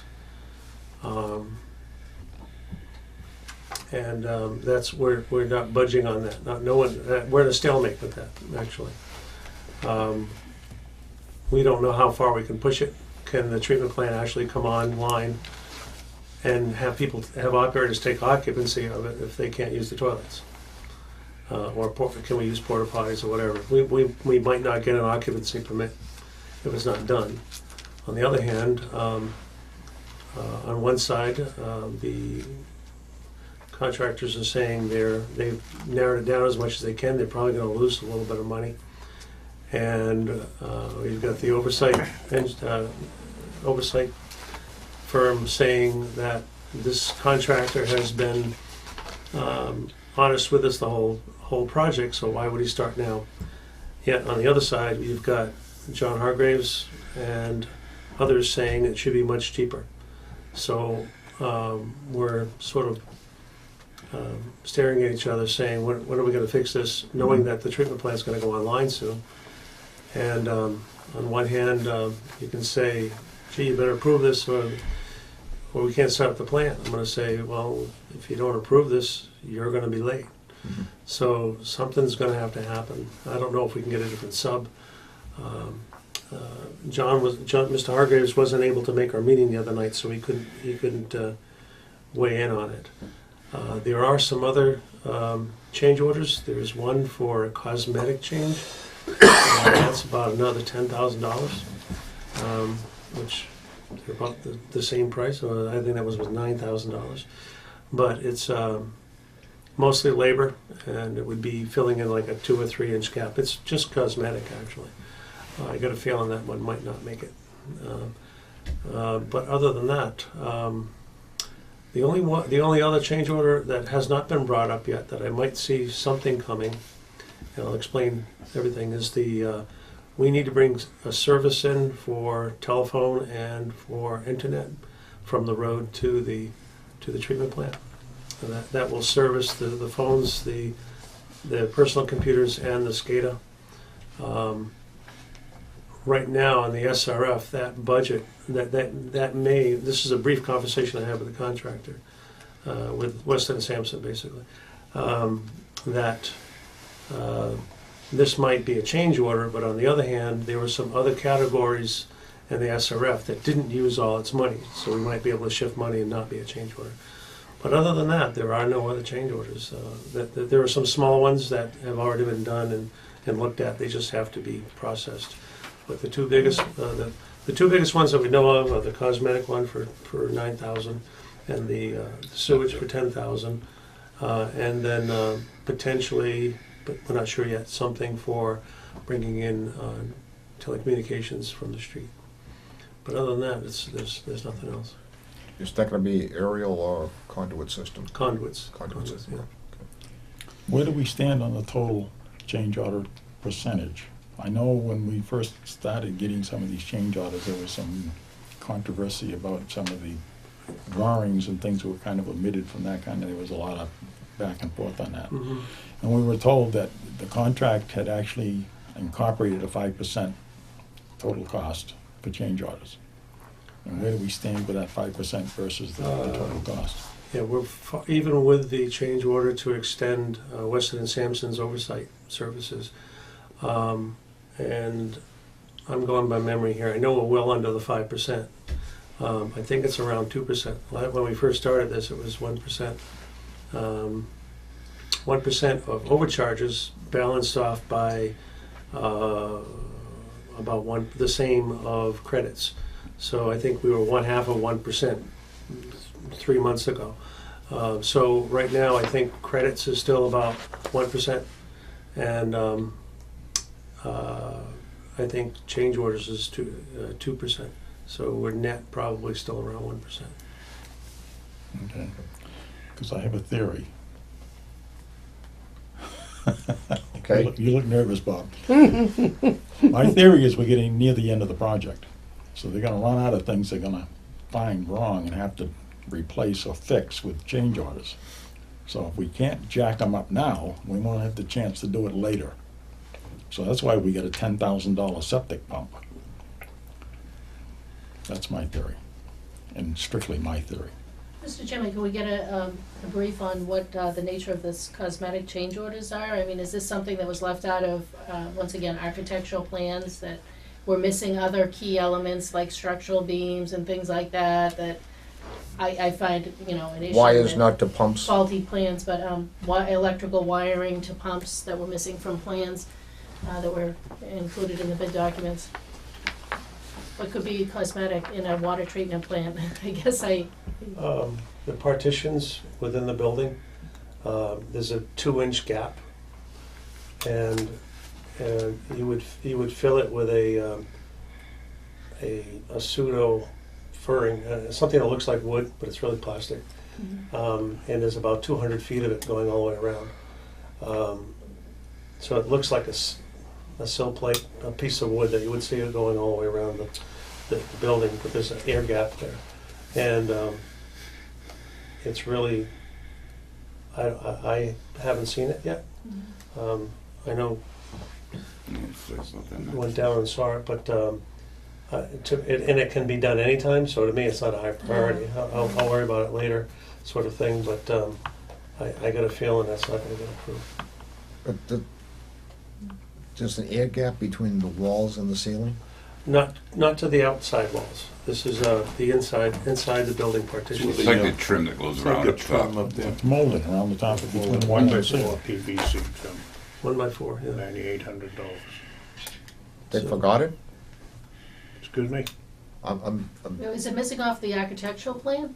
It's It a wasn't- mistake off the architectural plan, yeah. uh, Which reminds me, I'm sorry, there is one more change order, but let me finish this one. It comes out to about $5 a foot. Is that, no, it was $20 a foot, right? 5 for the material and the rest for labor because of the way it has to put up. But again, this is very optional, and it's going to take someone to look at it and say, we really need that before it's going to happen. There is one other change order coming. It's some piping changes, again, a mistake. But the Paul process has a main flow meter measuring the water coming in. And there was a piece of auxiliary equipment added which required its own subflow meter, but it wasn't shown on the drawing. And so it has to be installed now. I mean, after they put the equipment in, they've got extra parts. So where's this go? And they find out that they've got a secondary flow meter. So that means the pipe's going to be taken out, a new one put in, painted, so on and so forth. It's mostly labor. And I don't remember that one, but it was I think it was a few $1,000s. Do you remember that one? Can we go back to the petition for a second? Yes, sir. They have petition walls between the petition off rooms. That's what I take it, Right. correct? As I'm trying to follow this. And there's a gap around the top of the ceiling between one room to another room. Is that accurate? Well, it's like the molding around The molding around the top. same of the idea, room. but it's Right. like 3-inch, 4 There's a gap about that. 1 by 4 There's a gap about this PVC, much. Molded. As an architectural engineer, I would have thought that everybody would have said, gee, I think we need to join the walls with the ceiling, you know, aesthetically, and for soundproofing, and for seal this room off from the other room. And all of a sudden now, this is the $9,000? It's like the pump for the septic. What did they think would run the pump if it wasn't wired? Mr. Chairman, Mr. Hargreaves is supposed to be reviewing actually some of those change orders where we felt that there was really a proper claim for errors and omissions that could be reviewed because the product, you know, there's stamped plans, building plans that we paid for under the contract with West End Sampson, and we found a number of things that would make this building, you know, unable to be occupied, such as wiring to septic pumps, not included in the wiring plans and things like that, and this could be certainly another example. It is. Well, You know, maybe the structure of these partition walls will meet the standard of the building code. but if they're not attached to the ceiling, I'm not sure I understand. Well, we haven't got all the details on it. Why are they so not in the plans, We is I haven't guess the got the question. details presented to us either through the design engineer or Mr. Hargraves. So we're waiting on those change orders. They haven't arrived yet, but when they arrive, we'll have the details to be able to look at it and have those kind of questions. We're not sure what the circumstances were, why there's no molding up there. You would think that there should be molding, but we're not sure why there wasn't to begin with. There might be an aesthetic thing that they're adding on, I'm not sure. But we will find out when they present the change order to us. Right now, they're, because we've, asked a lot of questions about their change orders in the past, so they're very concerned about getting some of these things pre-screened to the board before they go ahead and order it up. And so that's what the process is now. It's not really a change order just yet, but it's gonna be a change order. But they wanna, see if the board would be interested in making those changes. And so I think, can I explain that any better than that, Mark, or? Yeah, that's pretty accurate. Yeah. And that particular one, right now, it's a low priority focus because we can do that. From what was explained to me tonight, I can only, I'm aghast and speechless Mhm. that the petition walls and the ceiling are connected. And this goes back to the pump. We got a pump, and we don't have any wiring going to it. Yeah. And then they expect us to pay for it. Well, the septic pump, for example, is not that it doesn't have a septic pump in there. It wants a redundant septic pump in there. Thank God we're on TV, Yeah. because I have choice words right now for moments like this when I hear these things. Yeah. We're just getting the introduction of them right now. We're not getting them as change orders, so we're shaking our heads also, Mr. Chairman. We can't believe our ears, so we don't have all the details yet. Well, they were pushing it last Thursday morning's construction meeting about the wire in the septic pump. If I ever came to my boss, okay, and told him about something like this, I'd have chunks out of my backside. You would be outside looking in. Yeah. I get a heck of a lot of nerve. You're absolutely right about I that. think the word is chutzpah they have. Mark, there's one question I have. They're mentioning that there's going to be a change order for communications line. Did they come up with any figures for that? We Draft have, figures or? we're getting, we got one estimate from Comcast, and we're waiting on one from Verizon. What kind of money are we talking about there? I don't recall. Okay. I don't recall. It's not like $100,000 or something like that. It's like $10,000 or $20,000 or something like that. I forget what it is. All right, move on. Anything else? Any comments from the board? I've said my piece. Any comments from the commissioners? Okay, fourth, articles. The fiscal team recommends that the water board place an article on the annual town meeting transferring $572,380 in free cash to the newly established Water Department Stabilization Fund.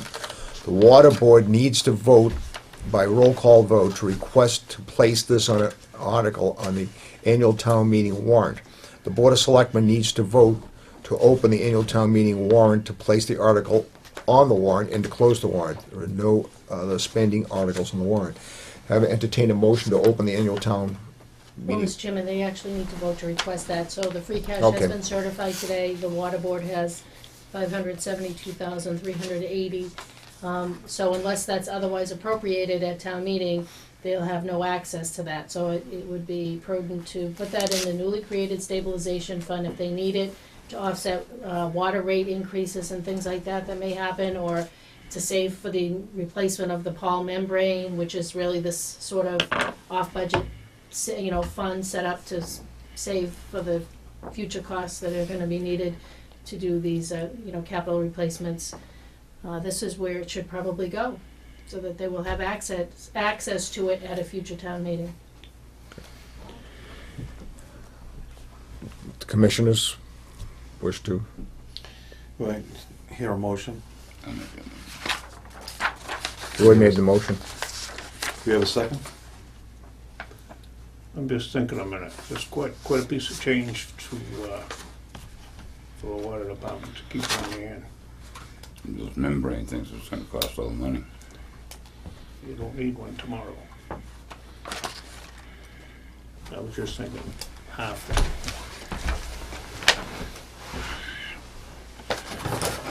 If you don't use it, if you don't appropriate it, what will happen is it will wash out at the end of the fiscal year and actually accumulate. The water board could use this to offset rate increases if you come back and your revenue estimates require a water rate adjustment, which the Department of Revenue doesn't want to have happen after town meeting. So you'd have to, if you get the report back and you realize you do need to raise it even marginally, you'd have to do that before town meeting. But you could use these funds to offset any increase that you might need to raise the rates by having these funds available. Otherwise, they'd wash out at the end of the fiscal year and you could accumulate them in the next year's free cash. Mark, you have a comment? We've estimated our budget this year at $2.2 million, so that represents about a quarter of our budget for the year.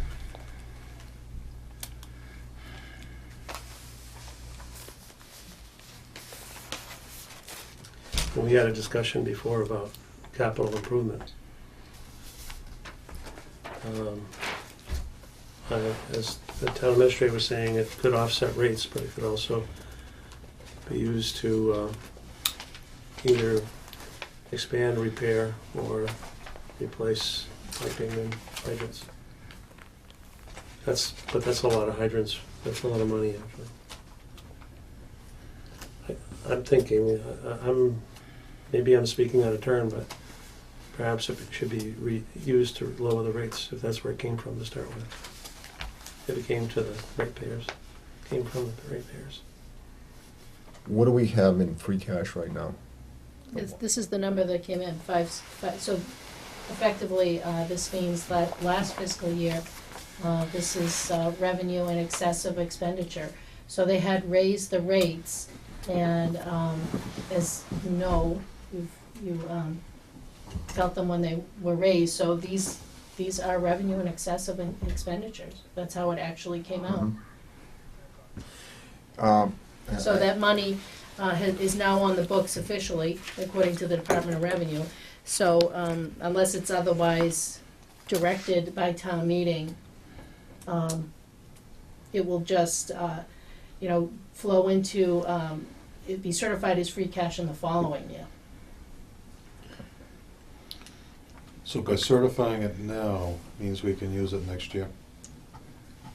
In fiscal 15. Yeah.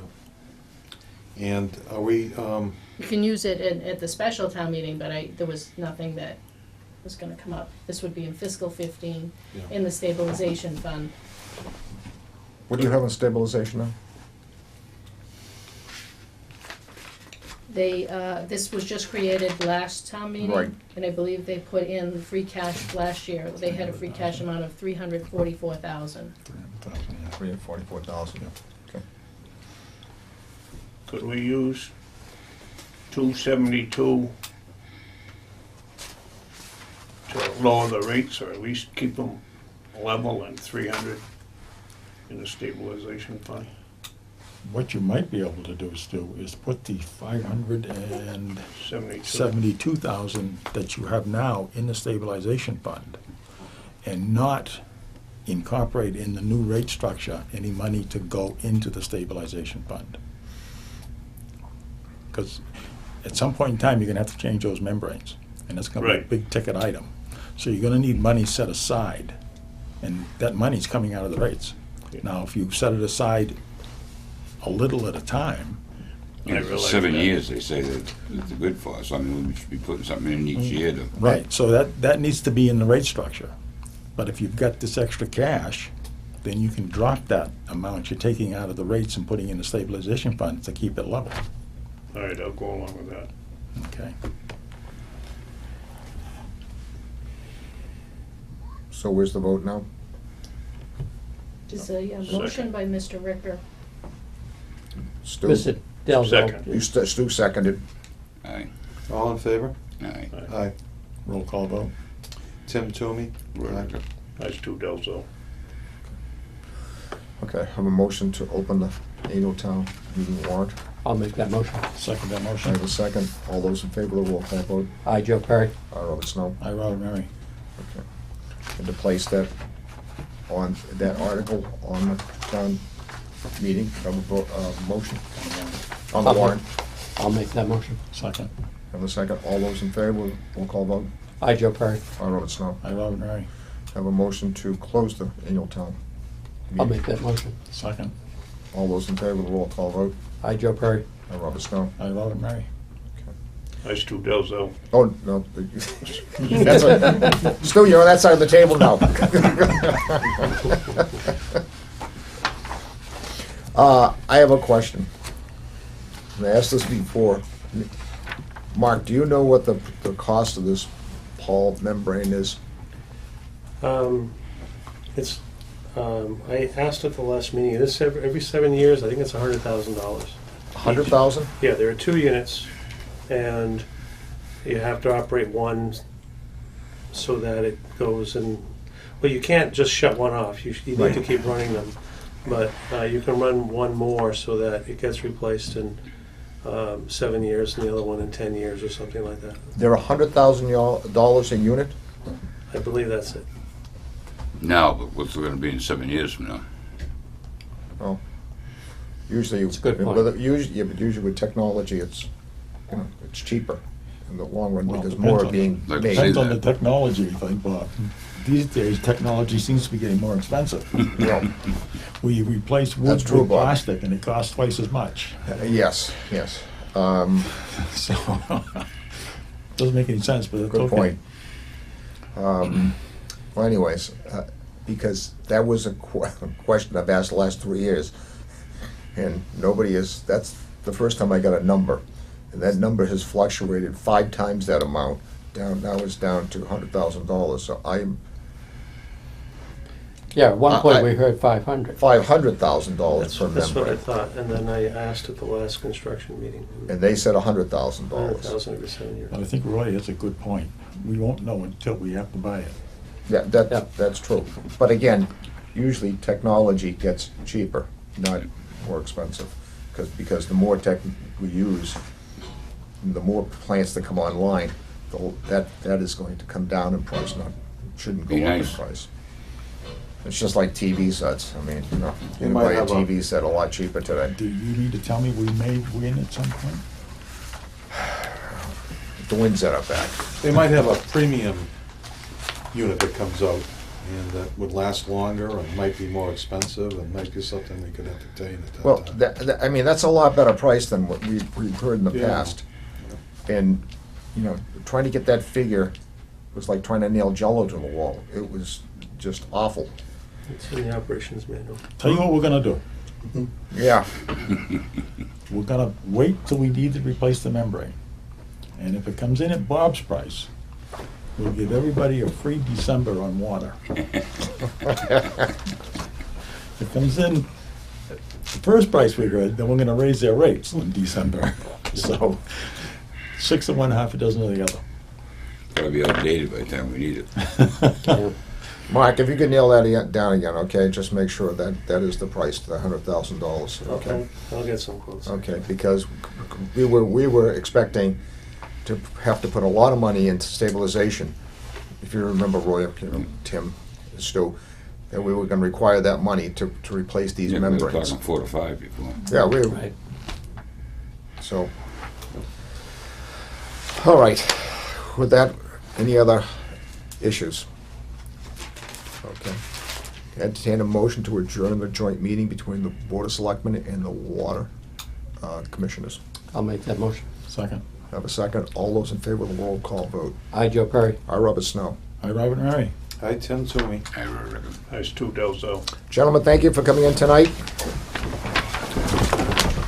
Stu, thank you. Stu, you take care. Right. I gotta catch up with you, Stu. All right, Tim, thank you. Jim. Joe. Oh, one more thing. Bernie, what's that telephone number again, Tara? 800-553-5191. Penachuk, Thank you, okay? Mr. Chairman. Thank you. Bernie, thank you. Tara, thank you so much for coming down tonight. Mark, thank you. Thank you, guys. Thank you. It's nice to be here. All right. Again, welcome to the town. Thank you. Thank you very much. Okay. Good night, Mark. Thank you. Right, thank you. I'll give you a call.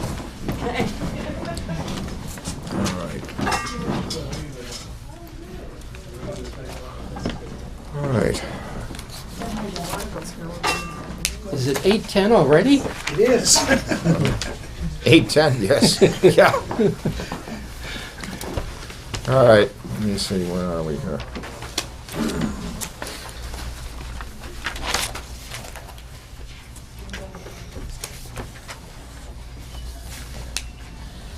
Well, it's almost 9:10. We'll give away another 3 minutes here. All right. In for a penny, in for a pound. That's right. Jeez. All right. Again, Police Chief Barker is in tonight, okay, discuss the FY15 budget. Correct. Chief, I apologize for the lateness, but, you know, it's budget season. You know what it's like, okay? So with that, again, Police Chief Barker to discuss the FY15 budget. The chief is prepared the budget that addresses anticipated staffing changes because the town and the police unions have not yet reached a contract settlement. There are no changes to the full-time and reserve patrolman wages and negotiated benefits in this budget. After the board has completed a review of the budget, Debbie asks for a motion to recommend the budget. Okay, with that, Chief, I'm going to turn it over to you. Okay, well, as you said, this budget doesn't include any increases for the police union. It does include increases for dispatch union, which is different. They have a signed contract. Myself, I have a signed contract. There's an increase for myself, and we have a couple of non-union personnel who are covered by personal bylaws, and those people did get increases as well. The major part of the increase to this budget is the addition of a full-time officer and the promotion of a full-time officer to the position of detective. And I'm asking that those take place on July 1st. And so I've funded a 1 year's salary for an additional patrolman. Under the current contract, that's $41,620. Not including his fringe benefits that, and stipends and educational incentives and things like that. The cost of the promotion to detective is 8.5% above top step patrolman. Comes out to, under the current salary structure, comes out to $4,641. Okay. The reason we're looking for a new detective is because Detective Lieutenant Gamache, who we all know and love, is going to retire in December. That's pretty well, he hasn't officially put it in the paper, but he's assured me that that's going to be the case. So we're looking to replace him as best we can, and I can't just have one guy leave and one guy walk in. This is a big job. There's a lot to it. There's a lot of networking involved. 90% of detective work is knowing who to talk to and how to talk to them. And these things Joe has mastered over the years, and I'd like to have a little overlap time so he can pass it on to whoever becomes the next detective. It's valuable skills that just can't be replaced by any classroom. The other thing is there are some classroom trainings that I'd like to have this detective try to participate in, but currently union requirements would prevent me from doing that unless he was officially appointed as a detective. So that's why I'm asking for this to take place on July 1st. In order to select that position, we'll do interviews, and there may be a short written examination, and we'll try to pick the best candidate. As far as the full-time position that we've asked for, this will be an evening position. Right now, we have 2 patrols all around the clock. We're asking this would be an extra position on the evening shift, because we're running into situations now where we're getting more calls than we have cars to go to. And back in 2009, when I was deputy chief and Kevin Barry was chief, we had 13 full-time officers. We now only have 11, having lost 2 when Chief Barry and John Geibel retired. They were not replaced. So we've been running short, and we've been doing our best spreading it around, but we really could use the extra manpower at night. The other thing that does for us is it allows the detective to have some time in plain clothes, Right. so that he can do some of the work that we're expecting him to do, or her to do. And it would kind of dovetail very nicely with this extra manpower.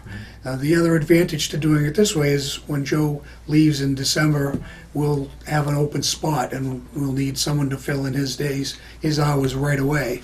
And with any luck, if we get this person, the new full-time patrolman, hired July 1st, he'll be already trained.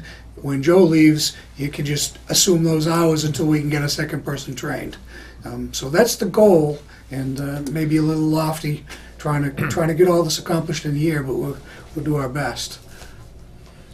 We can certainly see that just lately, with reading the newspapers and hearing what's been going on, we definitely need, not to have that gap between Joe and the new detective. Absolutely. Just reading about the drug bust that happened just, what was it, 2 weeks ago? Last week. Last week, yeah. It's just amazing. Right, that's the second one, and I don't want to. I'm not out to scare the people and use those tactics, but there's more out there. Yes. We're just not. We don't have the manpower to go after it, and we get it when we can, but we just. It takes time and shoe leather, as they say. Yeah, and it's just not in this community. Oh no. No, No. it's all over the North Shore. Ipswich is having a horrible problem over there, and Yeah. some of their problems haven't surfaced here in Raleigh yet, but We're seeing only it a matter north of of us time. also. Yes. Sorry. We're seeing it north of us also. Yeah, oh yeah. It's New all reports, over. Salisbury, yeah. So, The price of heroin is so cheap now, and yeah, the governor just declared war on it, and it was, I think, went before the senators today. 4 senators on the Hill were in a committee meeting discussing it today. So it's it's definitely a problem. And like I said, we've seen a little bit of it here in Raleigh, but not like they're seeing in some of the other areas. But I'm concerned that it's going to start to spread this way.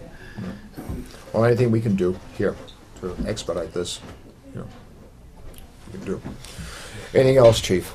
Well, the other point I'd like to make on this budget is it does include small increase in expenses. I realize that the board had asked for level funding, but gasoline, again, I had budgeted $34,000 last year, and I spent over $36,000. So I'm asking for $38,000. That's a $4,000 increase to the actual budgeted number.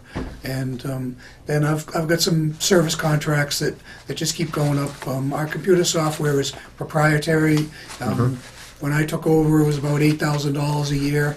For maintenance, it's now $10,150. We have service contracts on copy machines, on the generator. These things all just have to be maintained. So that's the general reason for the increase in expenses. Could we get by without it? Well, I'm not a mind reader. Maybe we could. Maybe we couldn't. Better every year. Except for one, I believe I've gone back and asked for more money. Last year I asked for $3,000 as a cushion, and it turns out we came within $16 of needing it, but still, it's pretty tight to go a whole year and be that close, because anything can happen. We had a cruiser go down last week with a blown head gasket, and it's back, but it's $2,700 later. Yeah, people. And my father was a policeman. And I remember the cruisers. Cruisers get beaten They really do, because you go from one shift to the next shift to the next shift. And Exactly. they're always going. And it's just the nature of the beast, and you gotta replace them. Right, and they idle, and then they go like crazy. That's right. Try to get someplace in a hurry, and then they idle, and then they go again. And that can happen a dozen times, 24 times a day. Think about doing that to your own car, you'd cringe. Oh, please. Anything else, Chief? That is pretty much it. There is a budget line item for a cruiser, a marked cruiser. We bought the last year's marked cruiser out of reserve fund because we had an engine blow, and it just Right. seemed like the thing to do at the time. So it last year doesn't show up in that budget. So it looks like we're asking for $34,000 more this year than we did last year. It's not true. It just came from a different pot. So I try to make that clear on the first page so that we can understand what the actual increase in the budget is, and which is $65,590. $57,277 of that is for the new patrolman and associated costs. There are some articles, I believe. I don't know if you want to talk about the articles. Yes. There'd be Article 18, to see if the town will vote to raise and appropriate the sum of $13,500 to be used by the police chief to hold an assessment center for the appointment of a lieutenant and sergeant, and to cover the cost, send 2 patrolmen to the police academy, or take any such action relative hereto. Right, so a brief note of explanation is due on that. As you know, Joe Gamache, when he retires, he's going to leave the number 2 position open, and we'll need to fill that number 2 position with a lieutenant, and the lieutenant position will be filled from within the sergeant's ranks, so that'll leave a sergeant open. The cost in the budget, because everybody's just kind of moving around, Right. it's a wash. But in order to properly select a candidate, and make no mistake, we're selecting the future of the police department. There's some guys that are getting towards the end of their careers, myself included, and we're trying to plan for the future. So we want to pick the absolute best candidates we can for these positions. And the current line of thinking for that is an assessment center where, rather than just give somebody a test and an interview, what they do is they bring them forward, they put them in real life situations and see how they actually handle it, and then they make a decision based on that. And we'd have input as to what type of situations they'd be subjected to. And that cost of that, I've got a couple of budgetary quotes, and they're right around $7,500. And that would cover both positions, and I'm assuming maybe 5 or as many as 6 applicants total for both positions. So there'll be assessment for lieutenant and assessment for sergeant. Right, and they'll be separate but equal, I guess you'd say. They're going to do them all at the same time, but they'll gear them differently towards which positions. Sure. And the reason we're doing that is to just save money. If we had one on one day and one on another day, and we separated them out, they'd have to bring people in on 2 different days. It costs more money, so we can combine them and kind of mix and match. Sure. And I'm confident that we'll be able to still get a good positive result. And again, you're gonna split that lieutenant inspector's job. Yeah, we have to. Joe's been the inspector for as long as I can remember, and he assumed some of the duties when I became chief. The duties of the deputy chief were up for grabs, and he assumed some of those duties, those that he was capable and able to do, and I've maintained the rest of them myself. So both of us are kind of pushing the envelope there, and the new lieutenant will be able to spend a little bit more time on some of the stuff that's getting backlogged, some of the administrative load.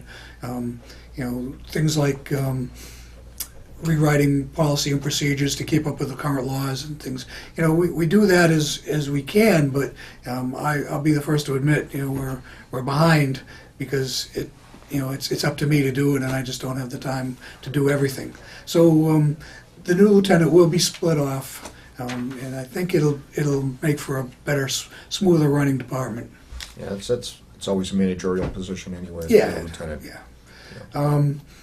As far as the police academy money is concerned, right now they're charging us $3,000 a seat to put someone through the academy, and so there's the money right there. We cannot hire a patrolman without putting them through the academy. So Absolutely. it's against the law, so we have no choice. If we want to have a new patrolman, we have to pay for that patrolman to go to academy, and that's the cost. Now there'll be some other costs.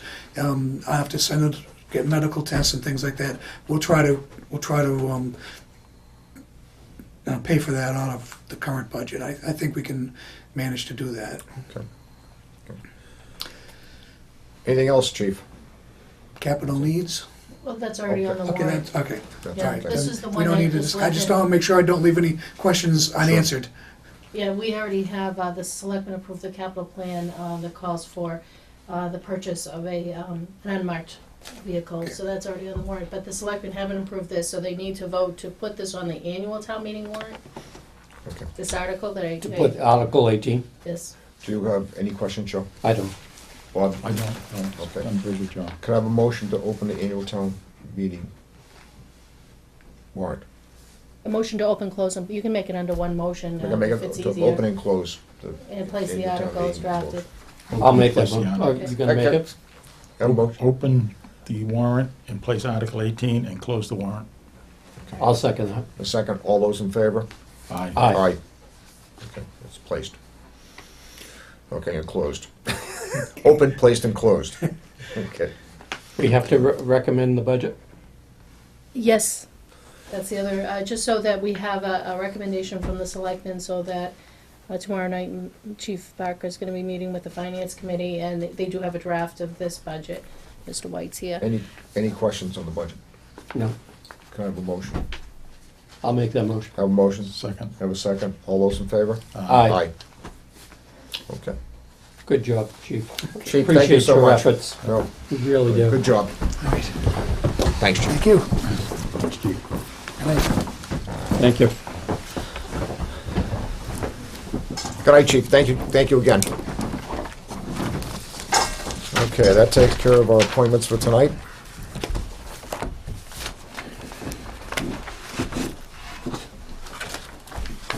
Where are we? Thank you, Larry. Larry? Thanks, Larry. So, Mr. Chairman, it would be under general business number Here it is. 5. You hid my agenda here. Joe, you just got my agenda here. I'm sorry. General business number 5, just an informational brochure that was submitted by Conservation Agent Brent Bazelak, drawing your attention to this special event.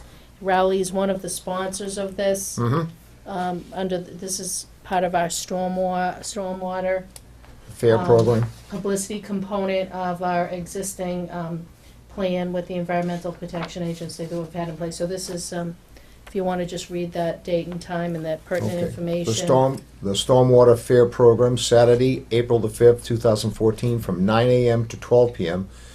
at the U.S. Fish and Wildlife Visitor Center, Plum Island Turnpike, Newburyport, Mass., across from the Mass Audubon Center. That's along that road going out to Plum Island, isn't it, on the Yeah, right-hand near the side? Fish and Wildlife Yes, Refuge. the Fish and Wildlife. This is geared really for, children as well. So it's really Rolfs Lane, I believe. Excuse me? Rolfs Lane. Rolfs Lane. Okay. So again, the Stormwater Fair, it will be April the 5th, 2014, 9 a.m. to 12 p.m. at the U.S. Fish and Wildlife Visitor Center, Plum Island Turnpike. Okay. And moving on, that takes care of general business. Okay, moving on to old business. Okay, discuss the FY15 town meeting article, schools, collective bargaining reserve, annual town meeting, draft town meeting warrant article. Debbie has compiled the articles in a rough draft of the warrant, which is still being reviewed, edited by the staff and town council. So, So, Mr. Chairman, if you'll see, last week I did withhold the school budget school section of the budget, because I hadn't had what I thought was a viable confirmation From Whittier? on the Whittier assessment. And I did have discussions with the Whittier business manager at the end of this past week, and I did get what I'm considering a firm number for the annual operating assessment and the capital assessment. So I've got that in this revised school budget document. While the Whittier School Committee hasn't voted on it, we can consider this to be a real firm number. Additionally, the payment method to the Essex Agricultural Technical School has changed. It has always been a cherry sheet assessment, so it came right off the town's state aid, and we never had a bill or anything else. It was determined by the state and automatically deducted off our annual state aid. They've changed the way they're going to be charging the town of Rowley, because they've merged with the new North Shore Vocational Technical School that was just recently constructed. And so Essex Agricultural Technical School operates out of there, and there are certain agricultural programs that non-member communities in that vocational school district can still send their students for. So apparently there are 3 Rowley students attending, and they're estimating a cost of $56,904. So we need to include that now as a budget line. So, So if the selectmen could just vote on that, and so I can just get it into the omnibus budget. okay, can I have a motion to open, close, and... No, this is just in the budget, Mr. Chairman. I just want to make sure that the selectmen, just Oh, like you saw okay. the police budget, is School satisfied budget? School budget, okay. with this. So moved. Have a second? Second. All those in favor? Aye. Aye. Okay. In the special town meeting... No, Mr. Chairman, you should have another one that says Board of Board of Selectmen. Selectmen. So I need to do, put an appropriation now for fiscal 15. One. Collective bargaining reserve. Oh, here That's it is, right. yeah. So I hadn't funded that when the selectmen had their budget before them, the various lines. This one was zeroed out for fiscal 15 in anticipation of having a police union contract memorandum in place, which isn't at this time. So what we would like to do, as the chief explained, he has a budget plan now that doesn't, of course, include anything because we don't have an MOA. Would like to be able to put that money in the collective bargaining reserve for fiscal 15, so that if we do settle, we would go to another town meeting and be able to transfer out. All right, And he's estimating, about 29,000. need a motion from the board? Yes, please, A because this motion. needs to be resubmitted to the finance committee for tomorrow night. So moved. A second? Second. All those in favor? Aye. Okay, anything else? Well, getting further down now on the top sheet there. So what we're going to do now at the special town meeting warrant is put an article on the warrant from the Board of Selectmen to transfer the funds out of the fiscal 14 collective bargaining reserve line in the current budget that we're operating in, and put that in an article. And the purpose for doing that is to set those funds aside so they don't wash out in free cash on June 30th, that they're placed in an article. So if we we reach an agreement with the police union, we have an ability to go to town meeting, transfer out of the warrant article for any cost items relative to collective bargaining for fiscal 14, and then also transfer out of the collective bargaining reserve at town meeting for fiscal 15. So we need to open the warrant, allow me to place that article on there so that we can hold those funds in place, Okay. and then close the warrant. Okay, can I have a motion to open, place, and close the warrant? It's easier. So moved. Have a second? Second. All those in favor? Aye. Aye. Okay. Is that it, Deb? Yeah, one so, more. We have one more? So anyway, we Oh, do want to okay. talk about now Another article for the special town meeting warrant, and Selectman Mary can probably provide some testimony on that, where, as we working on our annex project, we've discovered rotted timbers. We did ask if the CPC would be willing to provide additional community preservation funds to replace some of these rotted timbers, and It's basically when they were doing the first back side of the building that they started on. And You're talking about the annex? the annex, Town Hall Annex over on Central Street, the old Central School. They took what they call the freeze board, which is the bottom one, Yep. off. And where the fire escape door was Yep. on that side of the building, there was quite a bit of rot in the sill. Now, this isn't like a house sill. This sill is 8 inches by 8 inches. Oh, boy. So it's a square Yep. piece of wood about like this. And one of the disturbing parts of that particular location is that one of the rafters of the roof, the wall stud that holds up the building, Right. has sunk about 3/4 of an inch. Oh, boy. So I'm not sure what they can do with that particular piece. I don't think you can jack it up, but hopefully by changing that, we can at least stop that sinking Okay. and sagging. And the way they're gonna do this is in 4-foot sections. So they're gonna get to the wood that's bad, cut it out, and then put in a 4-foot section at a time to keep the support of the building as they're doing it. Also, on either corner, there's also some rot there. It's not as bad as in the middle where the door is, but there is some rot there, and they want to address that also.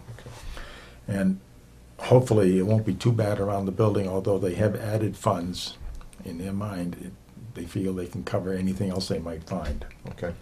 that might be there. And I'm sure they're thinking about the other 2 corners and possibly the door on the other side, on the School Street side for the handicap ramp. There's possibly some damage there. So, but it's an old building, it's 110 years old. And it's just one of those things. That's what you have to do at your house. Yes. I mean, you do the same thing in your house. You have to go in there and you have to check it, and you have your work done. All of a sudden, you have surprises when you take this. Exactly. The sheathing Exactly. And off. that was something that we couldn't figure on without tearing the building apart Right. first to see, and we didn't really want to do that either, so. And I think it's fairly reasonable, the price that he's given us, I really do. And I've been kind of watching, they've only been there about a week now, and they've come up with some things on their own that they're actually doing, and not even mentioning it to us. And one of the things was, I talked to the fellow that was running the project there, and he said to me, just out of the blue, he said to me, I'm re-nailing the siding. Mhm. And I said, oh, you got to do that? And he said, well, yeah, he said, in these contracts, most of the time, that's part of the contract, re-nail siding, because the nails rust. And I said, well, I said, we really didn't hire an architect or anybody to draw up these specs. We just kind of did on our own because we were trying to save money. Mhm. And he said, oh, yeah, he said, I understand. He said, but it's only a couple of box of nails. So, I mean, Wow. it's nice to find a contractor that has that attitude. Yeah. That says, we want to do this job, we want to do it right, we want our name on it. So that's what they're doing. He's doing a great job. And, sometimes it's a blessing when you go out and you do these things. And we went after this and do the siding, because if we hadn't been aggressive and gone after this, Yeah. think of the damage that we, Exactly. in a couple of years from now, if we Yeah. had decided to do it Yeah, then. it's only going to get worse. That's right. Right. That's Yeah. right. So, And to see what they've done on that one side of the building, it's amazing. yeah. They've done an excellent job, and it really, really looks great. Yeah, I just went by it today quick and just glanced over it. Yeah, and that's See what- just primer on there too, so. Right. That's not the real color of the building yet. So it's Okay. coming along. Do we need a vote on? Yeah, so if, since the CPC committee approved using CPA funds in the amount of $12,000, the warrant was already closed, so I needed this opportunity this evening to have the board open the special town meeting warrant to place this article Okay, on. open, place, and close the warrant. That's right. Okay, can I have Your a turn, motion? Joe. I'll Okay. make that I have motion. a motion. Have a second? I'll second Have a it. second. All those in favor? Aye. Aye. Okay, open. Open, placed, and closed. Okay, and then just in another note, so we do have a very rough draft. I've been working on the annual town meeting warrant. Of course, it doesn't have the budget, but we do have a number of articles on there. The special will have a lot of other articles that we've been working on. So I just wanted the board to be aware, because we are running out of time. You know, I'll be working on this tomorrow as well. We're gonna be proofreading. There's a lot of things we have to clean up, but try to get this to the finance committee tomorrow night so that they can start looking at the warrant articles, and if they're in a position to make a recommendation on them, that would be great. So just so we could quickly go through it, the first article is a standard. Article 4 is the elected salary positions. Article 5 is the budget, which is still not complete because I now have to add in what you've just approved. We just got the water budget this evening. And then Article 7 is always the Water Department enterprise transfer. We'll be taking out the Water Department revenue statement that's in there. This was just from last year. I kept it in there as a placeholder in the chance that they had something ready. So all that will be out of the warrant. When we get to Article 8, I will be putting in the Water Department transfer that you just approved of that free cash, the $500,000 there. Article 9 is the standard electric article. I believe there was no changes. Mr. Folding from the Light Department had emailed me that, but there were no changes to last year. And 10, this the same, the $3,500 for the municipal waterways improvement, the perpetual care. And then Article 12 is the $30,000 for the recertification. So all those are the standard. Then we jump into the revolving funds. And there are only 2 changes that you'll see on these, and these are revolving fund renewals. So if you go to number 9, which is the cemetery revolving fund, you'll see that that cap now is $20,000. That's right. And if you go to number 13, this is the renewal of the newly established 375th Anniversary Committee revolving fund that was established last year at town meeting, and so that will be renewed with an expenditure cap of $20,000. Just an editorial on that, the explanatory note, should that be the, wait a minute, where am I? Yes. Raleigh 375, should that be a part of the, Yes, we will put that in because it is a standing committee making the request? that will be making those requests, so I'll add that in there as well. And, yeah, so these are the things we're just starting to Right. clean up. So there's things, some of that the explanatory note actually has to be updated. Okay. Article 14 is the transfer from the Mass Water Pollution Abatement Trust for the septic loan program that we have. 15 is a raise and appropriate article to cover the cost of pictometry. This is an essential program for the town to be involved in. So this will cover this for a 2-year period. And many departments utilize that. So that's $8,934. The Article 16 is the rate to raise and appropriate $9,000. This is part of the town's capital plan for the upgrades to the assessing program, the vision appraisal system. So there are several upgrades that need to take place to the server, to the software, to the mapping program.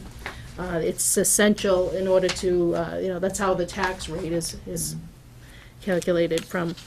Okay, Article 17, it once again was on our capital planning program. It was a raise and appropriate for the purchase of the outdoor lockbox.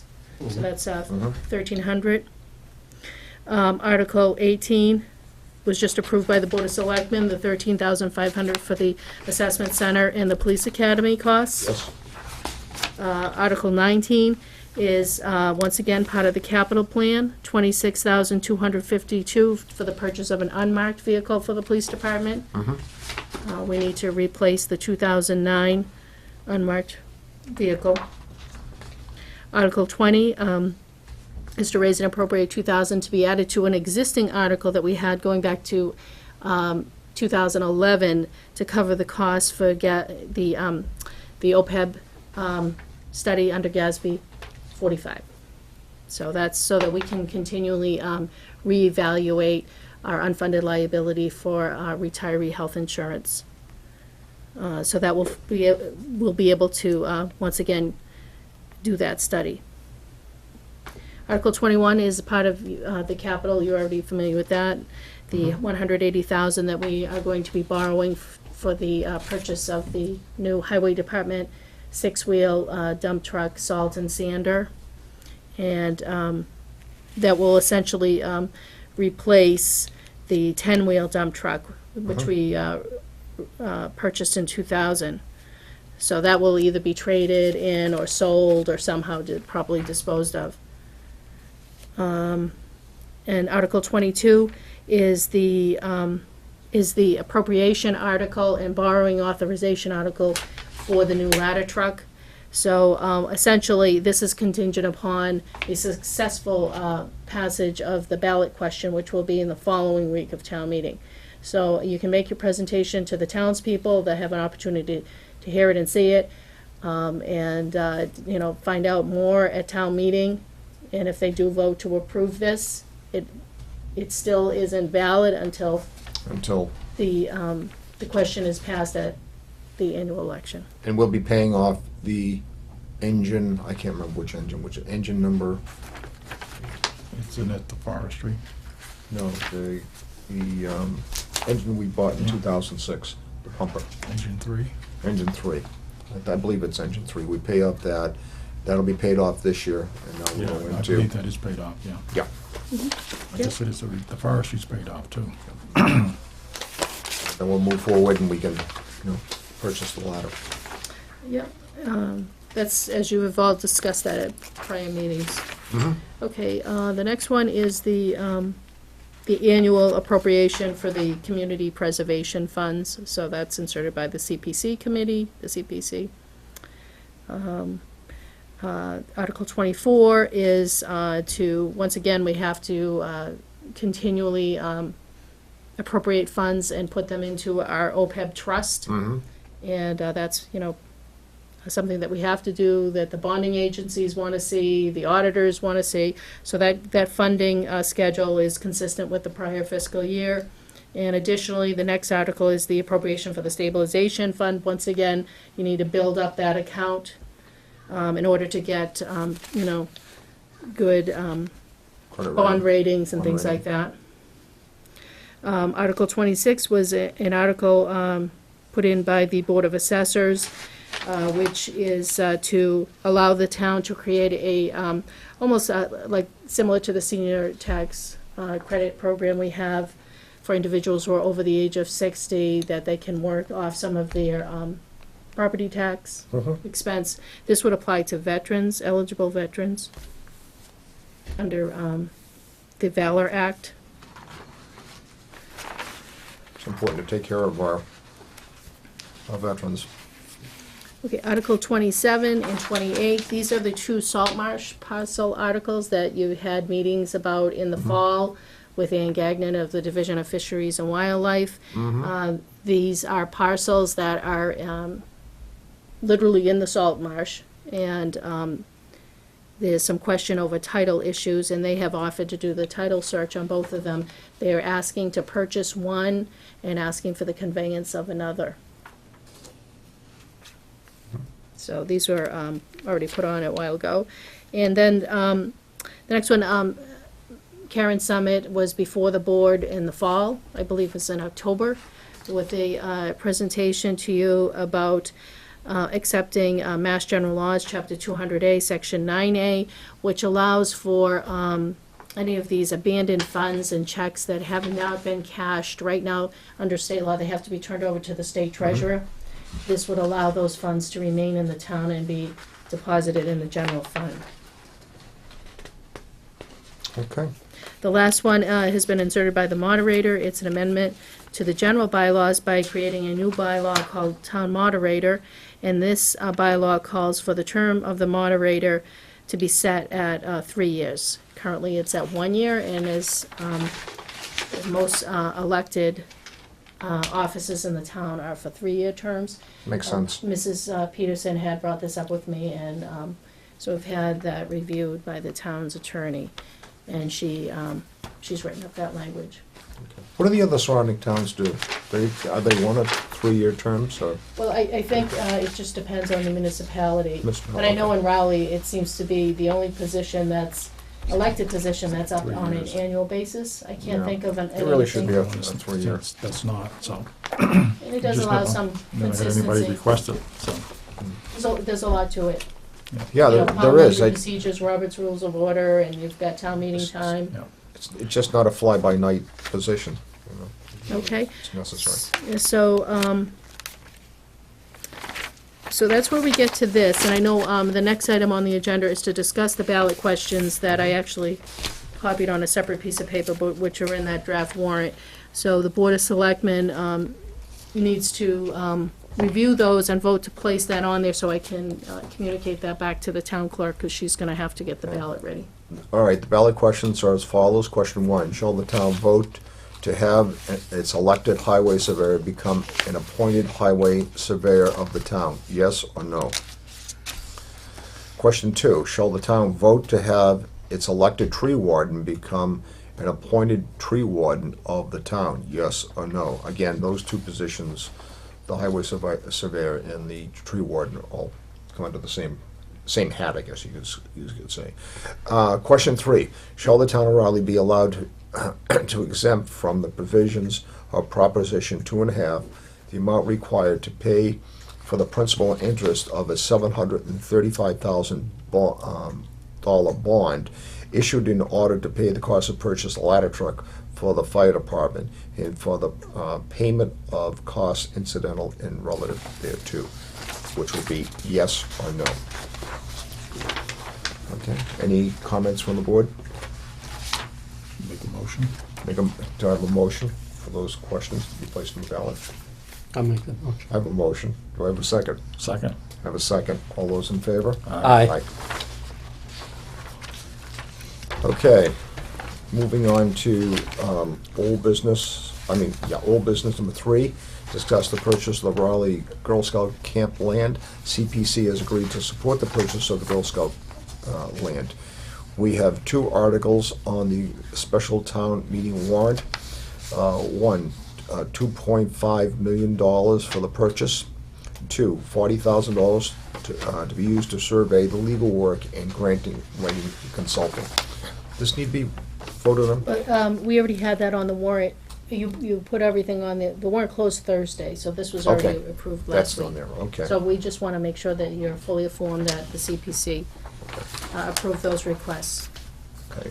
Moving on to old business, discuss the town clock project. Debbie is seeking authorization to contact Ross Hochstrasser, a wooden works clock specialist, for the restoration of the town clock. He has provided a quote of $6,400, in the amount of $6,400. Okay. So, Mr. Chairman, it's actually, I should have read an authorization to contract with Ross Hochstrasser. So he did get, Hochstrasser. he's a wooden work specialist, and he did get back to me. He's very busy. This is a, How many he's a bit, because there's wooden not clock enough people that makers know are there wooden out there? works clocks. Very, very few. He's Oh, the yeah. only one we could So- track down and get to talk to us. That's why, he did, I apologize for the delay, but he did finally get back to me, and he's come up with a price of $6,400. So you're looking for authorization Yeah, to I'd like to go contract? forward right away and line this up. Need a motion? Because he's so busy. We would love to get it done for the 375th. Yes, Have a motion? I'll make that motion. Have a s- Any discussion? All those in favor? Aye. Aye. I love his name, Hochstrasser. That's why he's a wooden clocksworth. That's right, yeah. Okay, moving on, discuss Salt Marsh parcels, town meeting articles. The Board of Selectmen needs to declare the 2 Salt Marsh parcels as available for disposition as attached. And the Board of Selectmen needs to vote and sign disclosure statement for map 37, parcel 25. Okay. Any discussion from the board?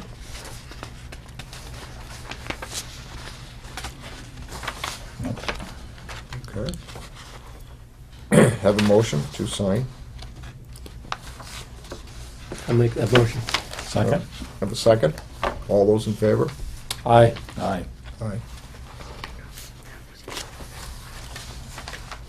That's for me to sign the authorizing, as the authorizing. Yes, so if you could do that, and then take those other two votes on the back side of the first page. Backside of the first. Vote each one individually, please. Oh, okay. Vote, the Board of Selectmen pursuant to Massachusetts General Law, Section C 15A, that voted that the 24-acre parcel of land located off Dyke Road, identified on Raleigh Assessors Map 29, Parcel 4, is no longer needed for general municipal purposes. It may be available for sale. Said parcel being presented under the care, custody, and control of this board. Have a motion? So moved. Have a second? Second. All those in favor? Aye. Voted that the 26-acre parcel of land located on Low Country Creek, identified Raleigh Assessors Map 37 as Parcel 5, is no longer needed for general municipal purposes and may be made available for sale. Said parcel being presently under the care and custody and control of this board. Have a motion? So moved. Have a second? Second. All those in favor? Aye.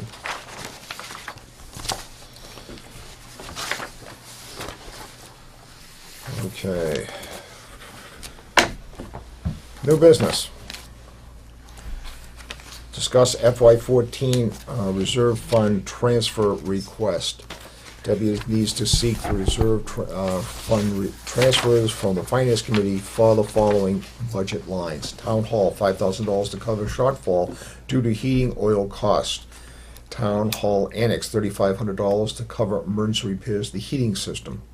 Veterans Benefits, $4,000. He's asking for a vote to support for these transfers. Can we vote these all at once, or should we vote these as separate items? If you, yeah, that's fine. I just would like to have that support of the board. We've had astronomically high heating oil expenditures here at Town Hall. Well, it's been an astronomically cold heating season. Yeah, we won't be I think able to make everybody it. at home has had the same, so yeah, We- pretty understandable. We're not able to make it to June 30th. Yeah. I mean, we're gonna run out of money in April in this, in the operating line for Town Hall. And Mr. Murray will fill you in on today's Yes, to repair the heating system. problem. This is with the older part. We replaced the heating system, but not this section of it. And Bob, Right, it's basically, as you know, we Explain what we happened. converted the Mhm. annex, Town Hall Annex, heating system to gas about 2 years ago.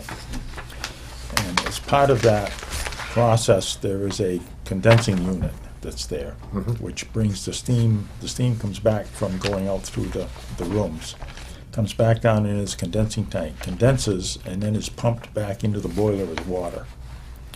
And we knew it had a leak, and we were kind of hoping, keeping our fingers crossed, that we could get through the heating season before we had to do anything with it, which would kind of take us into the next year anyway. But unfortunately, over the weekend, for some reason, the pump hung up. It didn't pump water. And so what had happened is the steam came back, it filled the system with water to the point where it was starting to come out the vents, which is not a good thing. No. So we called the service people, and they came in, and he drained the water out and then refilled the boiler.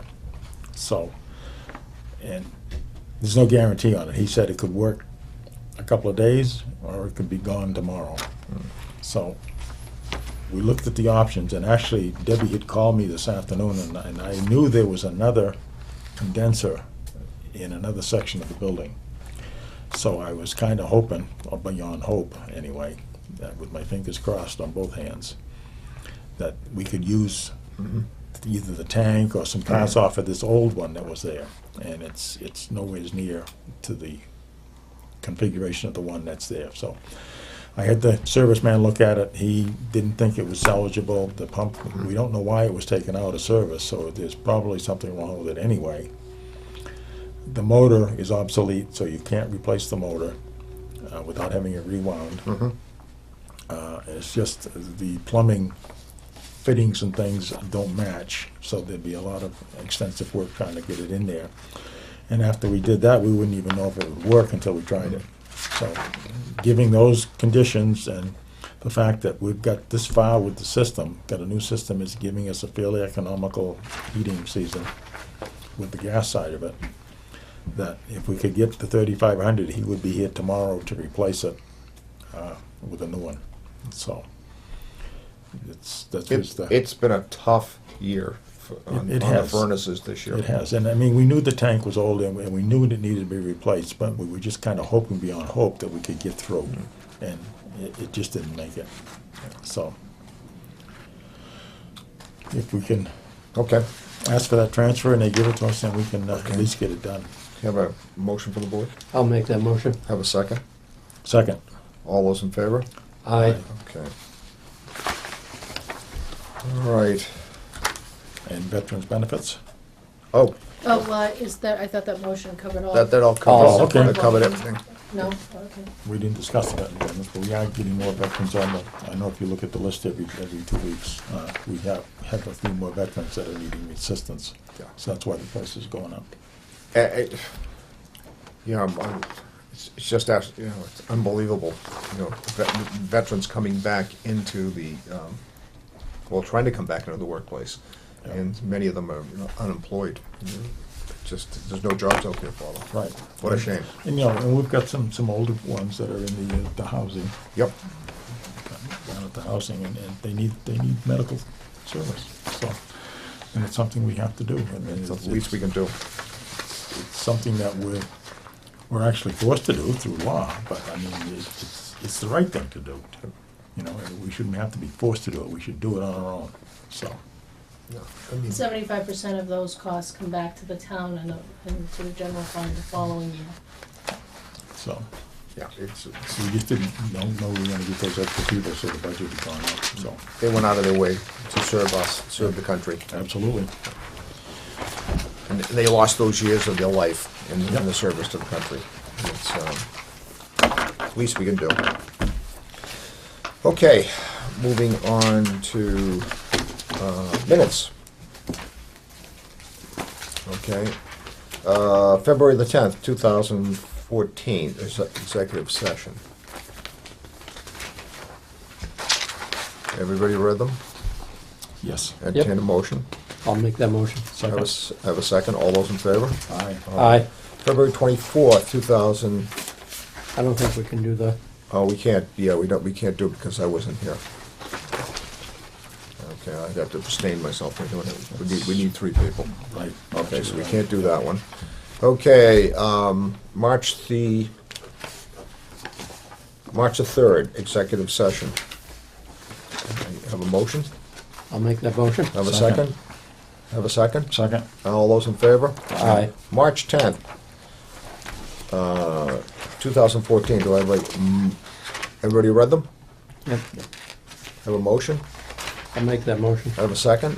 Second. All those in favor? Aye. Aye. Okay, executive session marked March 10th. Executive session, March 10th, page 2. Page 2.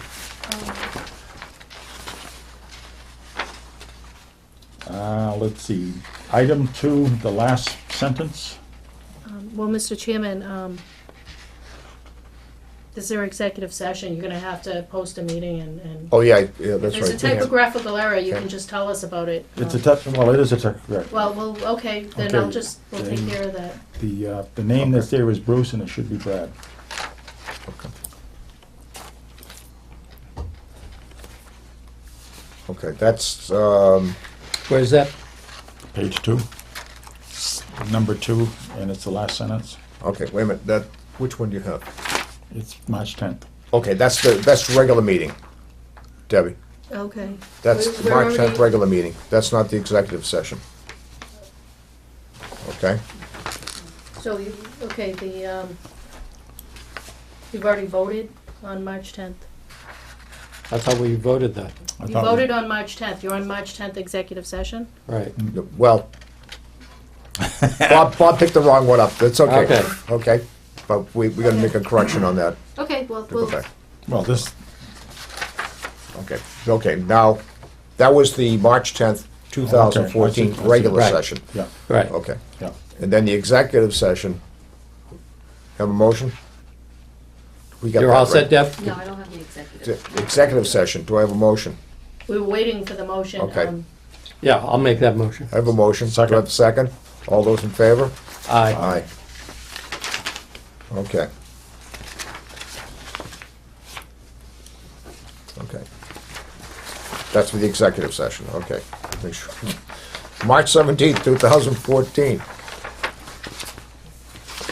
Everybody read them? Any discussion? No discussion. Have a motion? I'll make that motion. Have a second? All those in favor? Aye. Aye. Executive session for March 17th, 2014. Everybody read them? Have a motion? Your turn. Motion? My turn. Okay, motion. Second? So moved. Second. All those in favor? Aye. Aye. Aye. Okay, that takes care of the minutes, except for the February 24th. That'll be next week. That'll be next week. Okay. Okay, moving on to announcements. The town has the following vacancies: Conservation Commission, 1 seat; Finance Committee, 1 seat; Fence Viewer, 2 positions. Okay.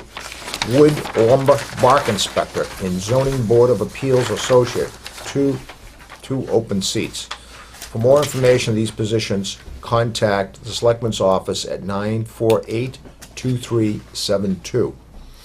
The 375th anniversary information and events are posted on the Town Hall website. Joe? If I could, Mr. Chairman, I would like to ask that all of the residents and the businesses in town consider making a donation to defray the costs of the celebration for the 375th anniversary. We're trying to raise some money to have concerts on the Common and other events for the weekend of September 4th through the 7th. And would like everyone who can to make a contribution, if they would make the checks payable to the town of Rowley and to note on it Rowley 375. Thank you, Joe, for all your work you've done on the 375th anniversary. I know it's a lot of work and it'll take a lot of time, but thank you so much for what you've done. Okay. Okay, the battery recycling box is located in the town hall and in the library. Get a little plastic bag, take those, you change your controller on your remote control.